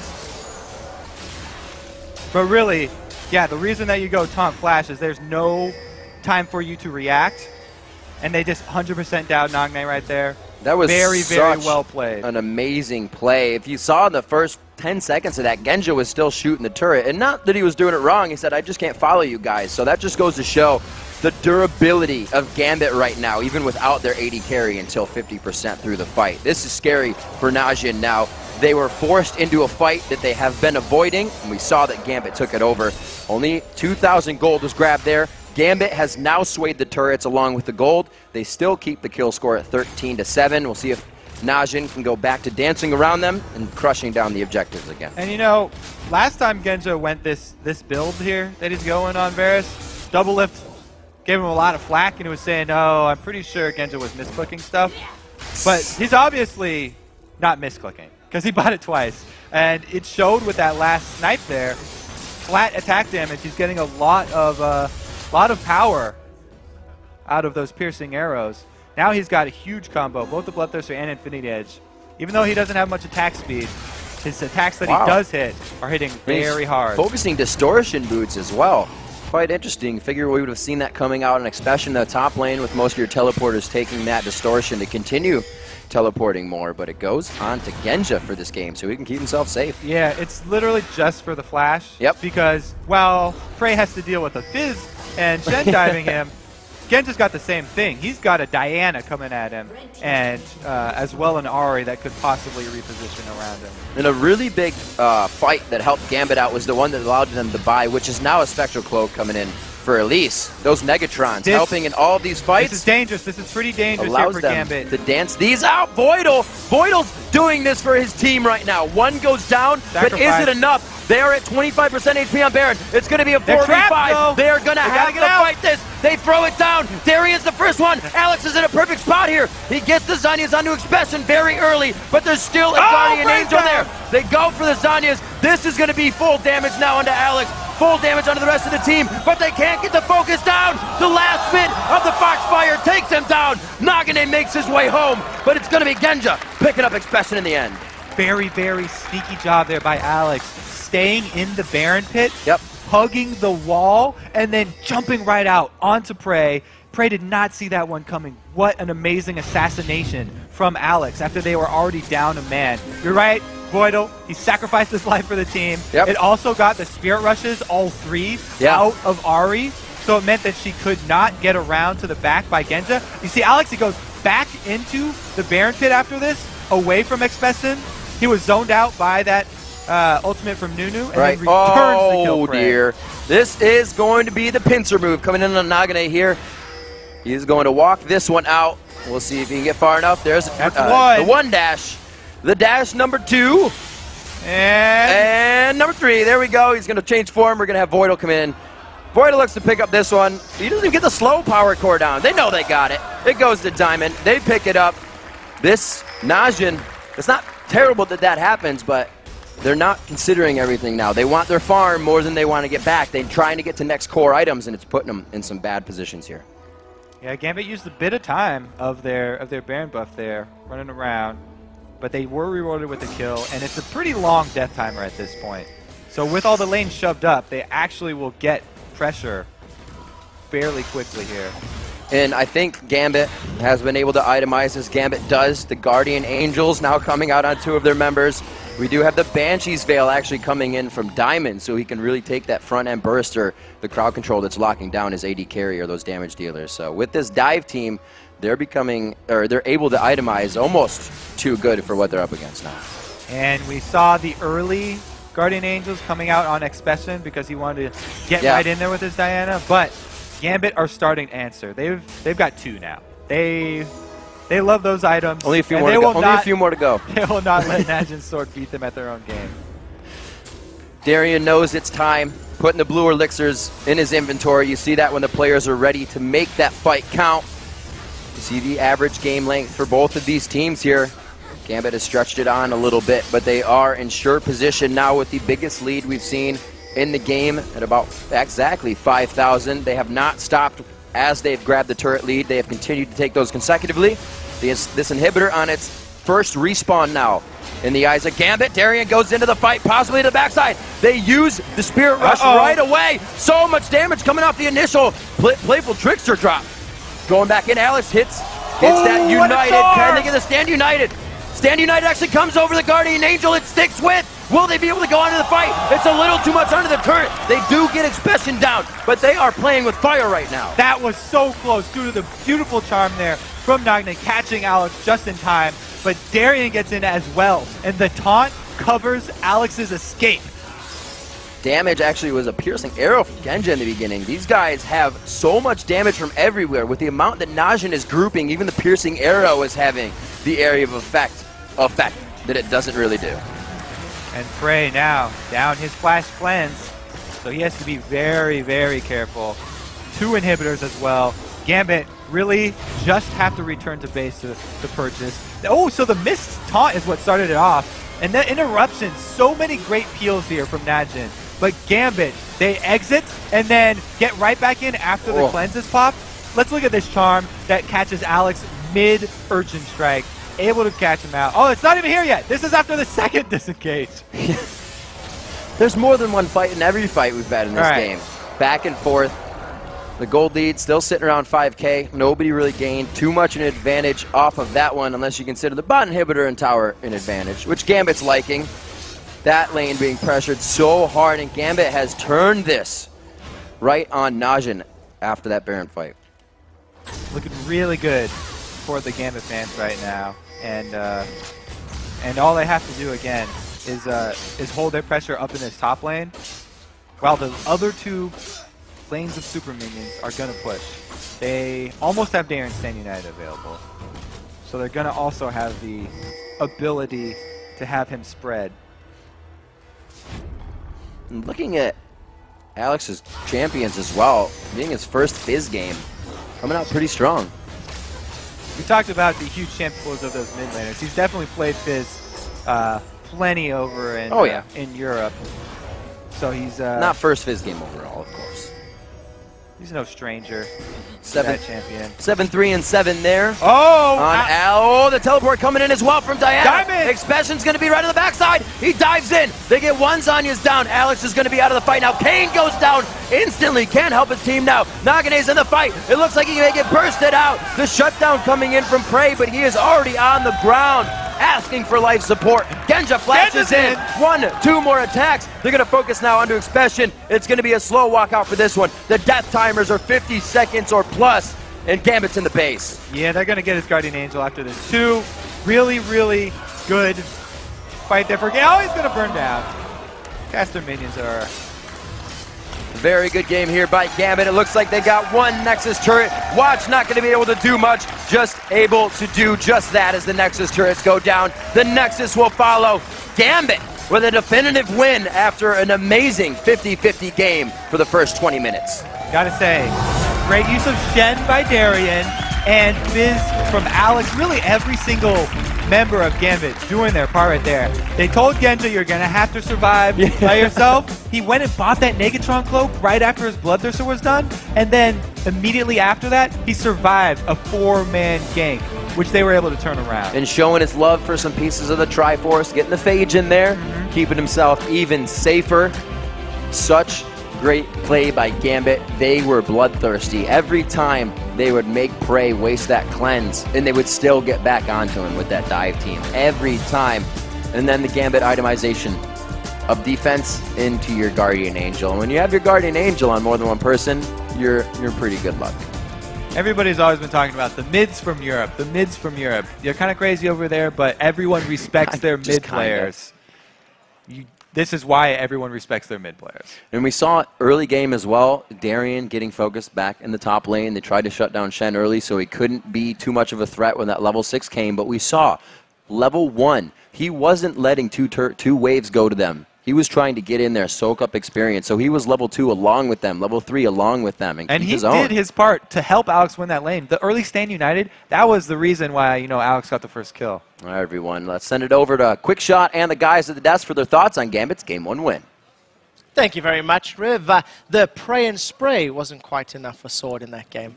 Let's go back to picks and bans. I want to highlight the fact that we've seen Jungle Nunu here coming out from Sword. We've seen a Diana and an Ahri. I'm not entirely convinced by the Nunu pick in this composition. What were your thoughts? I mean, the Nunu pick is interesting here. This looks much more like a comp from a couple of months ago, right? We didn't see that Trinity Force AD carry. The Ezreal, I thought they would pick up for Prey. But the Nunu, they just didn't do much with it in the early game. They didn't take advantage of Nunu's strengths. And even though I like Nunu a lot with Diana as well, because if Twitch dies, you have someone else to Blood Boil, and you can keep proccing that Diana passive. But I don't feel it takes advantage of Watch's mechanical strengths as a jungler, and is a really binary pick and didn't really offer a whole lot. So CLG has a lot of experience running Nunu, and I don't like the fact that they ran Ahri and Thresh with Nunu, because if you're going to run an AD-centric comp, Thresh doesn't really provide that much peeling versus other supports like Sona or Nami, and Ahri really just has no synergy with a Nunu-based comp. You really want like an Orianna or something with a lot of AoE crowd control and ability to protect your AD. I think Thresh offers enough peeling, but I think when you play Nunu and you end up in a 2v1 situation, you really need to put him top lane, help the make the 3v1 really good, because Blood Boil and the Nunu, they can dive, or they can just safe push the tower down, and that then they can start rotating around the map, get the bot lane bottom again. You didn't like the 2v2 tower defense? No, I don't think Nunu should ever defend 2v2. Well, he's got such bad wave clear, you don't want to put him in that situation. Yeah, unless you actually are defending a 3v2 dive, he's not going to do much.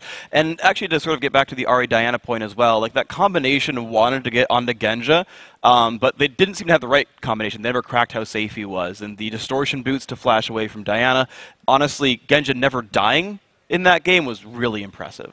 Ahri could have worked, but I feel like he played the matchup wrong. He should have maxed his W. I talked to Nukdog yesterday a lot, and he knows a lot about the Ahri matchup against Fizz.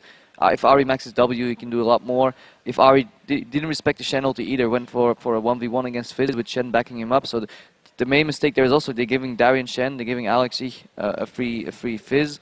It didn't come together, and Nagne missed a lot of CS early in the laning phase. He really wasn't on the top of his game. I don't know if that's like a nerves issue or something like that, but he was extremely unimpressive throughout this game. Missed a lot of his skill shots, missed a lot of that CS, and was kind of useless, honestly. One of the people that did impress me in the game from Sword was Prey's Twitch. I did feel like it had a lot of damage, but it just felt like he was able to get singled out and jumped on by Alex many times during the course of those fights, you know, at the Dragon Pits and in the lanes. And it just didn't feel like Sword could stay standing long enough for that spray and pray to actually rip through all of Gambit. Yeah, I think that's true, and I actually wanted to get a specific block just to fanboy over how good Prey is, because the dude, like, got caught and then said, just kidding, I'm not caught anymore. The cleanses, the flashes away. He almost, like, baited in Gambit to a few of those fights, and he put out consistently very, very high damage. And again, Double, if you were talking about running an AD-centric composition, and in Prey as a player, you can do that around, and he himself played it so well.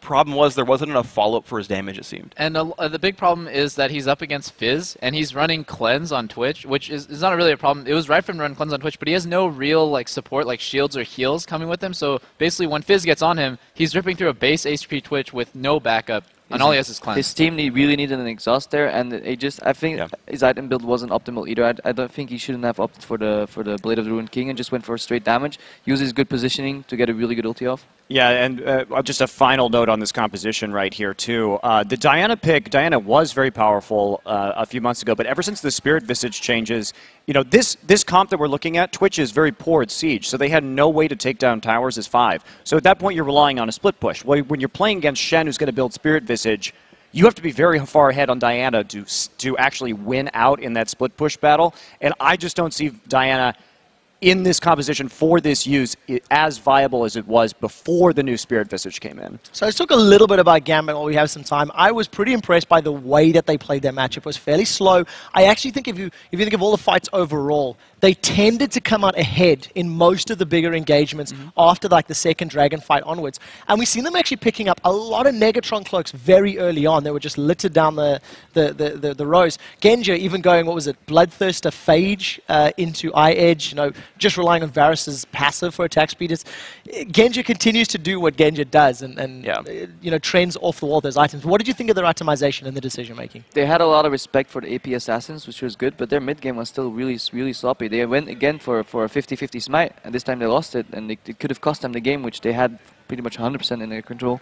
Yeah, I think Gambit's downfall will eventually be their decision making, because they go for a lot of risky stuff that won't fly against a more coordinated team. But yeah, they definitely outplayed Sword as the game went on. Like every Dragon fight you saw, just incredible plays from Diamond and Alex, and just overall their coordination just seemed a lot more solid than Sword. Well, guys, with those final thoughts, we are going to go to another quick break. But when we return, Gambit looks to give Najin Sword the boot from Worlds and become the second European team to advance to the semi-finals. Don't go anywhere. The Season 3 World Championship, we'll be right back.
Reawaken your senses.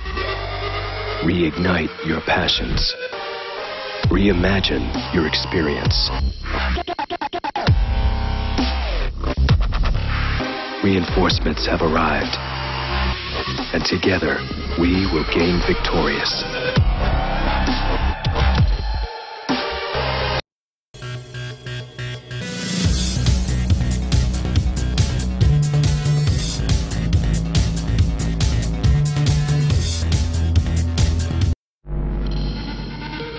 Reawaken your senses.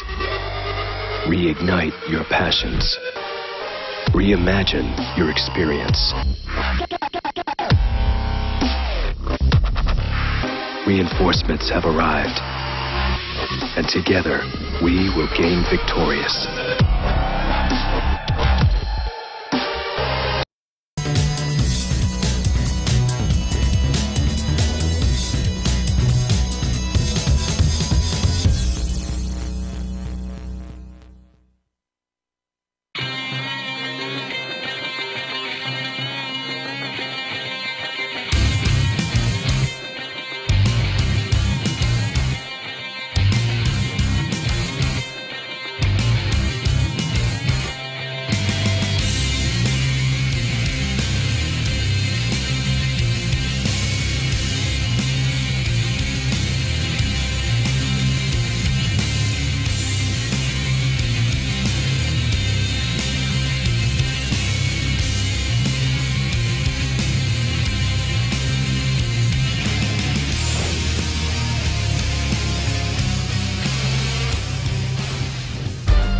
되게 전략적으로 뭔가 하는 걸 좋아하기 때문에 제가 비록 게임은 못하지만 그런 부분에 있어서 되게 도움을 많이 줄 수도 있고 그런 거에 대해 신경을 지금 많이 쓰고 있어요. 어떻게 보면 기회를 잡았다고 할 수도 있는데 이 기회를 이용해서 제 자신을 좀 세계에 좀 알리고 싶어요.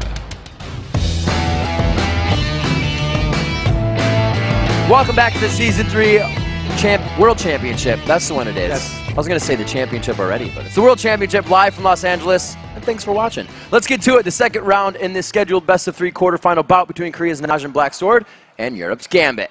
And if Alex Yish and Gambit can down one more Nexus, they'll advance to this weekend's semifinal round. I mean, Gambit continues to improve after that much-talked-about boot camp.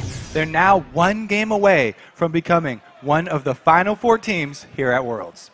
Alex showed once again why Europe's mid laners are considered the best in the world.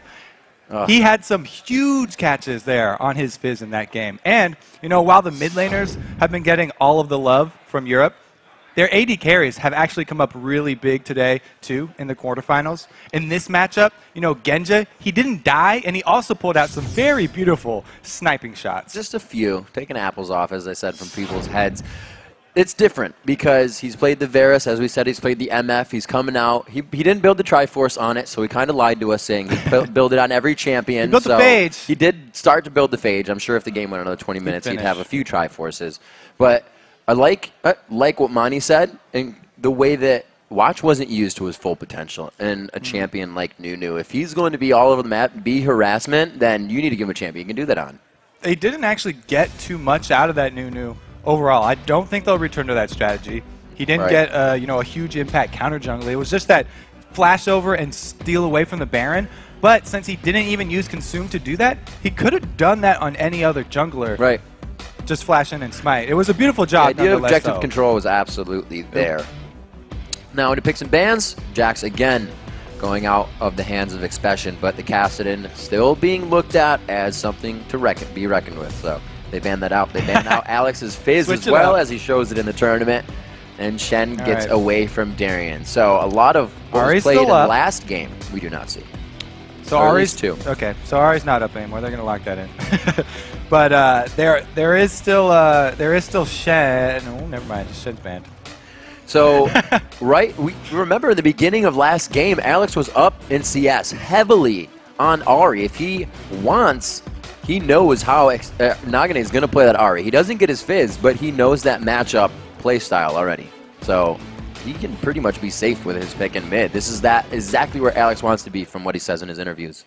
It's interesting, you know, the very early lock-in again of Ari. We'll see what Alex decides to go up against it with this time. I mean, he's played so many different champions. It could even be something like that Kale we've seen from him before. Regardless, though, the things that are locked in here. Right. We have Corki for Genja. He's definitely happy with that pick because, like we said, it's the premier Trinity Force champion. Yep. He loves that item. He'll definitely be rushing it this time. Don't think he'll stop at the Phage. He'll pick it out. Voidal is getting his Sona. He ups that percentage of having it almost throughout every game, and it's really just been, you know, something they even used when they had Edward. It's pivotal to the composition of what Gambit does, just having Sona. And it's not even something that Edward liked to play, as people might have heard as Gambit would play it. They would be like, no, it's too much utility. We need it on the team. So they pick up Sona again. Yeah, anytime Sona's up, they grab that for Voidal. If she's not, they go straight down the list. Second pick is Zyra. Those are the only two supports he's really played, right? Haven't seen Renekton in quite some time. Darian has pulled it out in one of the first few games and later games for Gambit, so he knows that matchup. If it is the 1v1, we get Elise as well out of the hands of Diamond, so they're kind of taking everything Diamond showed in that first game. A lot of nice adaptations this time for Sword. Taking away the Fizz from bans. Shen was banned by Gambit because they are on purple side, and then also grabbing that Elise. Ooh, interesting. So we'll be more of a teamfight-oriented build here from Gambit this time, going with Orianna. She's also very good at giving that shield, shoring up any potential diving champions that they've used. So we'll probably see Darian and maybe even Diamond also. His knee's open. Both going with those melee dive champions. Aatrox has been big, but Aatrox is played by both Darian and Diamond in the jungle, so it's a sweet pickup there for them. They keep it ambiguous, and we'll have to see what Najin answers with. These are their final two. They want it again. It's going to be Thresh and that Twitch. So they have the reposition possibility here with the Thresh, with the Lantern. That's something that you do need a lot of coordination to pull off, but it does shore up one of Twitch's weaknesses. This is interesting as well, and Mani stated it last game that Ezreal's open, the Triforce is there in the 311 patch, and Prey strays away from it again. I mean, like we said, what was it, like 60% or something use of Twitch by Prey in the that's true. over in Korea. It's banned against him all the time. I guess that's the he's comfort definitely for happy him. with that, and Absolutely. it does. Late game, it provides so much potential to killing the whole team. Like he gets, those pass-through shots really allow him to carry very hard much later. Very cool. I really like this. So talk about Diamond champions. I was like, oh, Darian and Diamond probably going to get something to go straight in. Malphite, that's going to be the knock up into the Shockwave. So that's a huge amount of dive onto Twitch. And then not only Twitch, but everybody around Twitch. Right. So it is very teamfight centric here from Gambit. Again, they don't want to lose that global battle, so they're going to bring Teleport. I'm not the biggest fan of Teleport on Malphite, though, because you like him to be there at the beginning of fights. Right. To initiate them. And we've already seen in the last game how running Teleport is not the same as having something like Sanuite, because Diana would come in a few seconds later every single time. It takes a very long time for that Teleport to actually come in. We'll have to see how well Darian uses it. It's really, really depends on your timing, and definitely it's a different skill set that not a lot of people have. It's an interesting pickup for that last one. It obviously used to get back to the Twitch line, used to peel off for his AD carry as well. We see the Thresh pick up again, and there was a little bit of back and forth between, you know, Double Lift and Crepo on, yeah, he has enough peel here, but some offer more peel type of thing, so we'll see if that works again for Thresh, or sorry, for Twitch with Thresh. But looking at that Malphite, so good, shutting down the attack speed of a frenzied up Elise, shutting down that Renekton as he dives in as well with the ground slam, and the Twitch, as we saw Praise Twitch building the attack speed, the Blade of the Rune King into that Phantom Dancer, and also helping it scale with his coming out of Q invisibility. So it's different build rather than impact damage off an Infinity He's Edge. opted for Barrier. Yeah, so Barrier as well. It's going to be it's much stronger for laning when you run that Barrier, and it does mean that he's giving up, being able to cleanse off that attack speed debuff. But most of the CCs here from Gambit are knock-ups or movement displacements, which you can't cleanse. You can't cleanse knock-up, can't cleanse Shockwave. The only thing he would be using that on would probably be the attack speed debuff or the Sona Crescendo. So we'll have to see how Gambit can make use of this. They'll probably be looking towards Dragon a lot earlier than before because they have a really high Dragon potential, especially when Malphite is 6 and Sona is 6. All right, so we are into match 2 here in this best of 3. We're trying to see Gambit, the second European team to come out of their group stage, get the second win here. in the quarterfinals. Will they be able to do it against Najin? This is match point for them. If Najin can keep themselves alive here, they're going to stretch Gambit into one more game of banning out their champions, figuring out how they work. We'll have to see if they can do it. Gambit, like you said, coming in with another fight, team comp. See if Najin can avoid that again and go for the objectives as they did last game. Interesting. So we have had Diamond, much like Loveland, when Loveland uses the jungle Aatrox, start out with his Q very early, try and get a little bit of charge into his Blood Will in the fountain so he can heal back up. There it is. You want to keep that thing very high for the potential of a level 1 fight, because if you don't fill it up at all, then your passive, you won't revive. If you'll just have a few health, come back to life with like 10 health, and it doesn't matter. You have to use health to be able to use that passive. Praying Kane patiently waiting here off in the side. It doesn't look like they're going to get any aggression, but very safe wards coming from Gambit. Neither of these teams, we have to remember Najin, they were on red last time, but they put wards all down the bottom side, and it looks like we're actually going to get matched up lanes here. All right, so this ward definitely sees what Praying Kane are trying to pull off, and Voidal trying to get the Q off. Giving them a little song. But Diamond, though. Okay, so now I finally get to talk about some jungle Aatrox. He does use his smite, but Aatrox does not need that at all to clear anything in the jungle. He just wants to get to level 2 as quick as possible to get his W. The W is what Aatrox is all about in the jungle, because he can sustain forever. You won't see Diamond having to buy potions. When he gets below 50% HP like this, switches W over to the heal, and it heals for 3 times as much. That's why he also can start that Doran's Blade. The drawback for jungle Aatrox is that if you do fail your first gank and you do lose your passive, then the other team knows that they have this window, 3.5, almost 4 minutes, that they can go completely aggressive on you. Kane nice now going extremely aggressive. On to Voidal, will be able to take him out. Sona, some of that low HP. The expunge is there. They get the first blood down onto Voidal. A little too sure of himself in lane there. Kane able to walk up right in range for that flay, and there was no coming out for Voidal. Didn't even burn his flash there. Just resigned to his death. Good bit of trade in damage. We see Alex trying to grab an upper hand in mid as well. Draw attention there. All the buffs now picked up by Diamond. We'll see if he can get into a lane and facilitate any kind of gank for his team. Alex Ish is a level up here as the mid laners go back and forth, so we'll see if he tries any more aggression as he hits that 6 first. This is extremely scary for all of Gambit, because we saw how much Prey was able to do last game without that early first blood. Now that he's got a strong, very early start, well, actually, we may even see him start to roam around and make use of his invisibility once he gets his Blade of the Ruined King. He has shown that he's a very offensive Twitch player, and he will not hesitate to look for those solo picks. Alex in that mid lane choosing heavily to go for his dissonance damage, leveling that up. You can see it chunking out Nagne here. So as he hits 5 again, more points, more damage, and we're going to maybe have somewhat of a dive here. They're playing this one safe. 2 versus 2 here. It's going to be a good counter gank. There it is onto Alex. Diamond waiting, and now he's going to go in. They try to get the damage right onto Nagne. Alex is going to go down. They are able to pick up a kill there. Nagne on the wing actually got it for himself. He gets the lifesteal back. No buffs are going to be secured for Nagne. Watch didn't want to go in on that because the amount of healing that can come out of Aatrox at low levels can definitely bait you, but going for that passive on Aatrox would have been huge. That 2 versus 2 situation, though, it was all about initiative because Watch was the first one to make the move, and he landed the cocoon. So much early damage went in the favor of Najin's sword that it was very, very difficult for Gambit to come out ahead in that one after just the initial few seconds. Najin trying to pressure every lane now. They saw Diamond was low in mid. They know they can throw out some kind of careless hooks in the bottom lane and relieve that pressure, but still hold it quite well. 5 minutes in, 2 kills already from Najin, and it's been almost a flip-flop in the mid lane. We don't have the CS there for Nagne yet. Oh, another play! Again going in on the fight. Kane going hard. They pull him in for a bit more damage, and they are just constantly pushing these guys out of lane. The expunge as well, affecting both of them.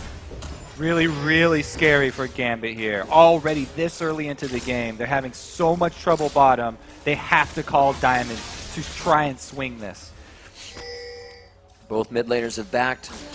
Throwing on the Doran's rings. Oh, That's no. going to give Alex HP, but will it give him enough? He dances around the minions to try and get out of this one. I don't think he's got the tap dance for it, though. Nagane takes him down, and they continuously pressure down on that summoner. Summoner's gone mid lane. This also draws Diamond away from the bottom lane. He can't farm the jungle. He has to show in lane. So Najin Sword have complete control right now. They can take advantage knowing there's no more threat can come out of the Fog of War. Beautiful job by Watch here. This is why he was talked up so much for the early ganks. He immediately repeat ganks Alex because the flash is down. And now with a champion that he can activate some ganks on, he can use the mechanics that Monty was talking about. He already gets his team 3 up, 6 minutes into the game, participated in 2 of those kills. Looks like they are going to secure Dragon sub 7 minutes as well. That's going to be very good for them right now with a 2,500 gold lead, 3,000 gold lead actually. Grabbing that kill and turning level 6 for at least pretty huge for them right there. Very easy Dragon because their bottom lane was winning so easily. If he ganks mid, then that means there's no way that Gambit can come contest it. Bottom lane's losing, mid is dead, and Diamond is in the middle lane here showing. So very, very good capitalization here from Najin Sword. Looks like switching up the jungle position to be a much more aggressive jungle, really much more their style, and they feel like they're playing much more of a normal game for them. So with that, with how Najin is playing, another play my on Voidal. gosh, Kane knows he's going to take 70% of his HP, but the expunge, along with both attacks, allows him to get in. The teleport to the bottom lane, the unstoppable force has been used. Voidal actually goes down. Prey makes sure he makes his mark before he goes into the death chamber. They're able to answer with a few kills there, but that was big still. They're getting their kills even in depths. Yep, and that leaves Expression up top, farming behind the turret here so that every single minion is dying to that turret. And Darien, though he came down and turned it into 2 kills for his team, gonna go down very heavily in CS here as well. Diamond pays for it. By venturing bottom, he loses his topside jungle. So, as I was saying before that, with all the pressure that Najin continuously puts on, we've seen Aatrox in the jungle a few times. How does he play with his team from behind? Is he a champion that needs to be ahead to do really well, or is he still going to be able to be what he needs to for his team? Yeah, without the flash, actually, the surprise ganks from him, they definitely need setting up. Because it's very hard to get that Q to hit on people that see you coming. He has a very easy time of farming his jungle, but he needs to help all his lanes. So that's why he's, again, rushing this Cutlass. That's going to give him an extra slow. Okay. And he's going to have to make sure that he has vision of Watch, because if Watch is there, the even fights are going to go in Najin Sword's favor. This is the most difficult time for a jungler, when all of your lanes are behind. You have to be very careful about where you gank, because if the other jungler counters, you're going to lose. So, already we see the pink wards coming out again. 2 in that bottom lane, keeping Prey and Kane safe, with 1 just above them in the mid lane for the rotation as well. They have clear aggression on this turret. Kane is almost 6 as well, so that may mean something for an initiation there. And Watch has just shown bottom there as they use the pink ward and clear it out. So it's very dangerous here from Gambit. He even wards behind them to know that this is a safe dive. Oh, Genja face checks it. Warding your flanks, one of the safest things to do, and it allows them to go even deeper on the fights. Fight Genja 1v1, even in a pile of minions. Watch, almost turning that into a bad situation. Kane takes another hit. This is going to be an eco. No, he misses Kane. Oh, there's just a flash. on the outside. Throws down the ultimate, tries to get himself in. That's the flash we were talking about that he needed. Didn't have to walk Alex, it in. though. A good ward. The pink wards are actually being used for somewhere they're not really going to be fighting in right now. So a little bit of money may be wasted here, but they'll have control and the guard on this turret. Even with those mobility boots, Diamond was barely able to follow up on that. Again, Watch makes the first move, gets hugely rewarded here. It's been all about initiative in this jungle. Meanwhile, the turret dive that was going on underneath it, another very well played initiation by Kane. He is. They might start banning out the Thresh. Kane has just been plays on top of plays in that bottom lane. Keeping it very safe, especially in the non-sustained lane, to be taking that early level burst from a Corki, from a Sona, and still be able to hold your own. So much play by those two. Much better than last game, and they're coming out on top. 73-44 in CS is a bit painful for the AD carries. Yeah, we saw this was going to happen very early on. after Kane made the initial 2 versus 2 first blood onto Voidal there, and it's been very hard for Genji to get back into it because of the repeat attention they've received. And it doesn't look like Najin Sword are a team that gives up on a weak lane. They continue to go back again to the bottom lane, just making Voidal. Voidal stays! Oh, Genji leaves, Voidal stays. It's the thing is that one person's making it out, but even if you're the last one in the Stampede, you're the one that's going to get caught. Live, Genji. Live. It was nice knowing you. Voidal dies by his turret. And that shows just how much control that Najin has right now. Even with the pink board in the bottom brush, the power that they're holding, Voidal knew. He's like, I'm going to be second one to leave. I'm still going to die. Genji, you make it out. We'll be able to get mid. Expression answers back with top, and they're still pressuring the second tier. That's a good thing for, they have jungle Aatrox here. Jungle Aatrox can get plus 90% attack speed with a full Bloodwell and his ultimate activated. That's a huge amount of attack speed for taking out turrets. He does have to worry, though. Nagane trying to 2v1 with a little bit of help from the turret on his shoulder there. He's doing it, too. The Bloodwell, he actually gets the 1. That's not enough on the command Shockwave, and he actually wins a 2v1 trade. Expression to come up and give him the assist on the shutdown for a 2-kill Aatrox. Najin sort of quickly running away with this game here. That was a very beautiful 2 versus 1 from Nagane, setting up that kill onto Diamond. He popped passive. Good rotation down from Expression.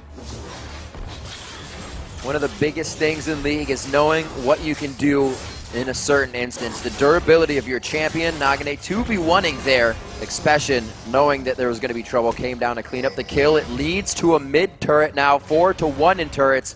The swing has completely been in Najin's favor now, about 7,000 to 8,000 gold, and Gambit has not been able to grab it back like they did last game. So on their heels, it's going to be Gambit really to make the moves to get back into this one. Look at the combat effectiveness of these AD carries right now, too. Okay, never mind. Let's look at the 2 versus 1 again. Because we saw Nagane come in. The Ignite last tick gets the passive. So during the revive, he's actually 1 versus 1ing Alex and gets the Shockwave out as well. I like the last Spirit Rush in. Yeah. Diamond was like, ooh, he might fight. Oh, wait, they're just baiting me in for that kill on Expression. Very good rotation down from Expression. He's been able to take that top turret because of all Darian's teleports and also get a nice CS lead. Something we have to watch as well. That teleport is up. But with that, Expression gets himself a kill, leaving lane, comes back to still be 40 CS in that lane ahead. These guys are really putting their mark on this game. 13 minutes in, Gambit are already feeling pretty desperate here. Yeah. They're hoping that Genji can even up or at least close the gap in that CS down there bottom, trying to just get as much as he can, while the rest of the team desperately holds on to what turrets they have left. Right now, if they get into a fight, it's a Corki with Phage versus a Twitch with a Blade of the Ruin King here. They are on the hunt. Oracle's already out onto watch here. It's not even 15 minutes in. The hunt is going to find a prize, and it becomes Voidal. Now the 5th time going down in the game, only 14 minutes in. Watch creating these options for his team right now. And Nagane still has his Deathfire Grasp too. So they still have first potential for more picks as the rest of the team rotates down. We'll see what they can do. They don't have to worry too much. They still have their hard hats on, but they know even a semi-failed dive is going to go in their favor at this point with the lead that they have. A strong 8,000 gold 15 minutes in. Already getting that split push on with Renekton in the top lane. And he's already able to itemize onto that magic resistance, so these guys are almost ready to fight. Continue to take it to the inhibitors. Sword are not going to let Gambit back in this game either. You can see Watch investing his money into that Oracle's Elixir so that he can continue to play the same style he has been. He clears out all the wards from Gambit so he can, again, make these picks over and over again. Huge, huge vision advantage for Najin Sword in this top lizard side jungle here. It's very dangerous for anyone on Gambit to be going in there, especially Voidal. And it's very interesting the way... Oh, Genja. Good bait. He's just scratching his nose. He's like, yeah, I see you. Don't worry about it. He gets himself out. And it's interesting to watch, you know, the way that Nagane plays mid. He was down in CS in both games on Alex. Alex actually had the first back, but Nagane's positioned himself, made plays, and been in the plays to still be up. Still not worried that he's down in farm. They kind of know when it's going wrong and when they can be down 20 to 30 CS. Right now it's working out for them. Oh, Voidal. No, not too close. They're getting some good some good takes there. Wasting the cooldowns. He was burning ready. The flash. Voidal was ready for that flash there. He knew there was a high percentage chance somebody was waiting in there. Just wanted to get the ward down, but his finger was over flash. Phreak looking for that assassination we're talking about. He's stealth next to Diamond. Diamond able to jump out of that barely, though. And Phreak still going for that attack speed build. Looks like he is scaling the Q. He used his Blade of the Rune one. King active as well on Diamond in that last try and attempt at a hit. These guys, they dive this mid turret like you would dive the outer second tier turrets. The ability to go behind the turret's a little harder in mid, but they don't care. They're going to do it anyways. 9-3 there, picking up the 6th turret of the game. The global gold increases even more. And from a game that we had within hundreds of gold, that was even in gold, there's a 10K gold lead now, 16 minutes in for Najin Sword. Started very early with the advantage bottom and then just completely got out of hand with Watch's interference. Nagne does not go deep. He is a very safe player. That's what I just learned right there because Genja was very That was easily, one Foxfire and 3 bolts from an ultimate, so yeah. with a Q. That's pretty He painful. didn't want to overextend. You know, they didn't have any deeper vision, and they were missing 2 members there from Gambit, so.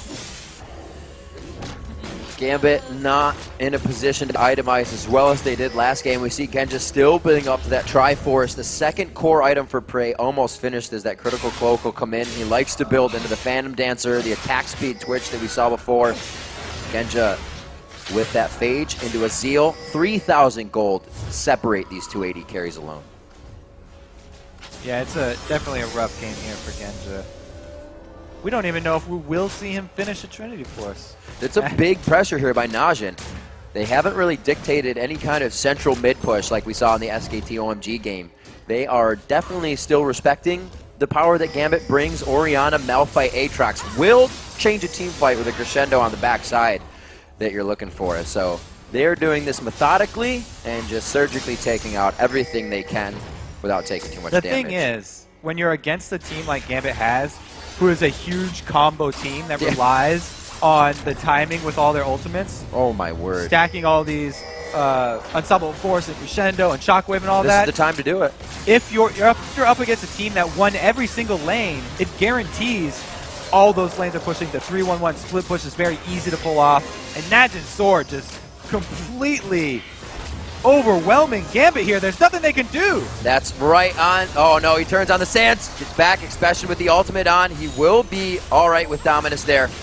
It looks like they can't even really hurt him. He's taken 4 members, damages, and cooldowns. And they're walking this one in and out, waiting for Gambit to just spell reel until they can go back in for the fight. You can see that Najin really isn't even worried about this. Now onto Darian. They're able to take him out instantly. Malphite, the first one to go down. Najin knows what they can do in this fight. They continue to execute. Darian coming out of Bloodwell, but they get a kill in between that window, and they pressure Gambit off the inhibitor. Good Shockwave, but everyone else is dead already. Not just Sword rewarded with the inhibitor. They're so far ahead right now. They could just damage the front line. They poke down Darian from the beginning and then finish him off. A good job of them landing that CC very late on Darian, so that by the time he wanted to pop that Unstoppable Force, he was already going down, and they just execute it.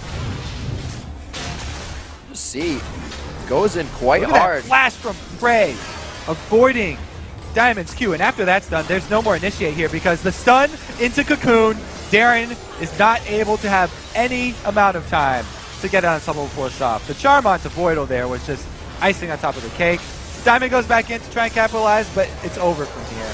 That Najin is pressuring these fights perfectly. Voidal was in his own base, and after that crescendo, he had 0 mana. And it's unfortunate, but Najin's forcing them into those fights. You have to shout out the coordination here from Najin. Yeah, I mean, exactly. Being able to poke down a tank, an initiation tank like that, and then commit your damage to him with your CCs is very, very bold here. If they had let, you know, a split second in between of those CCs, he could have got his Unstoppable Force off and done his whole combo. And that's basically what Malphite wants to do. Oh, baby! Looking for more. There it goes. Expunge. No, he doesn't actually get the ending damage. It's forcing the flash, though. Good guy Diamond was about to take that hook. Yeah, we said, you know, Frey's going to be looking for those solo assassinates, and he definitely feels confident now because he has his favorite combo of the Blade of Ruin King and Phantom Dancer on top of that red buff. They get the flash from Alex. Let's take stock of what is going on here. Expression running rampant in the top lane. 205 CS to his lane partner, 150 on Darien. We also see it's kind of matched up back and forth on the lanes. 102 CS for Diamond to 70 in the jungle, 177 to 159, which Nagane has been closing in on. Darien, again, hit up first. So the thing about the CS here between the jungles is actually, Diamond wasn't even hard farming his jungle. Right. It was because Watch was making the first moves on his ganks, he would kill the laner, and then Diamond would have to show up in that lane to hold the lane. The extra farm he has is just lane farm because he was late. Frey again, right next to everyone. Just, whoa, he gets hit in the face with the unstoppable force, but he's brought back into the fight by Kane. A great move there. He actually picks up a kill off of it as well. Amazing coordination in the team fight. Yeah, we finally got to see the long-range Dark Passage there. It's so late, though, that Najin Sword, they definitely didn't even really need that huge play, but they're going to walk this one in. Gensha continuing to run from the giant crocodile. And you had said it, Kobe, he's a bit behind on that build. 22 minutes in, we've seen 13-minute Triforces come out. They are making sure to put the entire team of Gambit on an island here in each one of their lanes. Second inhibitor is going to go down here. 3 members up. Alex going to revive soon. They might be able to defend their double Nexus turrets. Najin Sword could play safe here, and they do. They're just going to take that gold and not throw away their advantage. This is the momentum now coming in as we see Frey this goes fight. in right next to Malphite. He says, okay, you're going to unstoppable force me? Not scared. Meanwhile, Voidal on the other side was 100% bursted down through the seed there. Even though he got off the crescendo, there was no hope for Gambit coming back from that one. Diamond didn't follow up on that unstoppable force either. He used the Dark Flight to run away. I thought they had it in the beginning there. It was a great pressure out by Darien. But the plays and coordination coming in very strong. Najin, with that one game under the belt on the stage, seems like they have warmed up quite a bit here and are able to stop the momentum of Gambit throughout these group stages. Yeah, definitely their bottom lane showed up big. Yep. Their jungler, a new face here with Elise rather than Nunu, and it's completely different team here. The kills spread out a little better for them, beating out everybody at 2-0-5 in the top, 3-0-8 for the jungler. They are getting the kills onto Nagane this game at 6-0-5. Everybody enough kills to be thousands of gold over their opponents right now, and they are now going to focus this bottom lane as the map is objective free and only turrets and inhibitors in their eyes. 3 more stand on the map for Gambit, and they're going to try to hold strong. All right, Genja has finished his Trinity Force, so he at least got to get that item one time here, and they actually have a good amount of burst now. If they can actually land this CC combo, they will have a chance at taking out Prey, but if they're not able to capitalize on it, it's just going to be Najin Sword walking in. One turret goes down, a nice crescendo by Voidal, but he goes down. Was it in vain? Watch is now into the fight. Alex H gets exploded instantly. Not the Zanya's there to be activated. Genja on the back line is trying to get back into the fight. It's going to be an ace. The double kill coming out big for Prey. Very well played and a complete change in mindset, gameplay, and play style from Najin here in Game 2. And Gambit finally got to try and pull off their combo right there, but it was not enough. They're just way too far behind in items at this point. Congratulations, Najin Sword. That's all she wrote for Game 2, ladies and gentlemen. We take it to a Game 3. Najin Sword turning it up a notch here in Game 2 to bring it to 1-1 in the best of 3 series. This just got a whole lot more exciting. So, we see that switch of Nunu in the jungle. Monty was a little right when that hindered a lot of any mechanics and strategy that could be done with the dive. A little bit more of a dive composition, I should say. A little bit more focus on Nagane help in the middle. They really came through on that one. And the bottom lane did its own job. They didn't even need any help. Now it's Gambit's turn to make the adjustments, though. So you got to think, are they going to go after Nagne's Ahri, which he's pretty much always played, or do they take something away from that bottom lane, either the Thresh or the Twitch? I think the Thresh might have been the biggest issue here because he's the one who set Twitch up to get all that money and become a monster. Right, you ban out. But it's you ban out Prey, and he's just going to go still ahead and gonna play go Ezreal. Ezreal, exactly, at Trinity Force. So. It's going to be different. All right, guys, let's send it over to the analyst desk for their take on Najin Blacksword's high-pressure win. Thank you very much, Riv. And what a turnaround game there from Sword. That was the closest thing to a shutout that we've seen against a team like Gambit. And the one thing I want to really highlight about this game is how individually every single member of Sword stepped up their game from the previous matchup. We've seen Watch on Elise. He was absolutely everywhere. Nagne's Ari, he landed charms crucially earlier than in the previous game. And Prey and Kane, what on earth is Gambit going to do about that duo? Yeah, that duo lane is incredibly powerful. And at the very beginning, I thought... That's wrong. Oh, sorry. I didn't even know Monty wanted to talk first. I just got really excited for Prey and Kane. Go for it. I'm sorry about that. I didn't even look at like the organization. I just got excited. All right. But yeah, Prey and Kane played absolutely amazingly, as your face beautifully said a second ago. And coming into it, I thought that Gambit should have 2v1'd it because Malphite would do better than Renekton at no farm. And just dodging Thresh Twitch because they're just so scary and have so much kill pressure. And you saw how scary and kill pressure those guys got. Yeah, and the Prey and Kane lane are known for their all-in kill potential. I mean, they pick up a staggering amount of first bloods, and they play those trades so well, and that came in really important here. And yeah, going back to Watch, too. Watch is known. He's the quintessential carnivore jungler in Korea. He's known for his extreme early aggression. And that Nunu pick was so weird last game, and I'm glad we got to see him on Elise.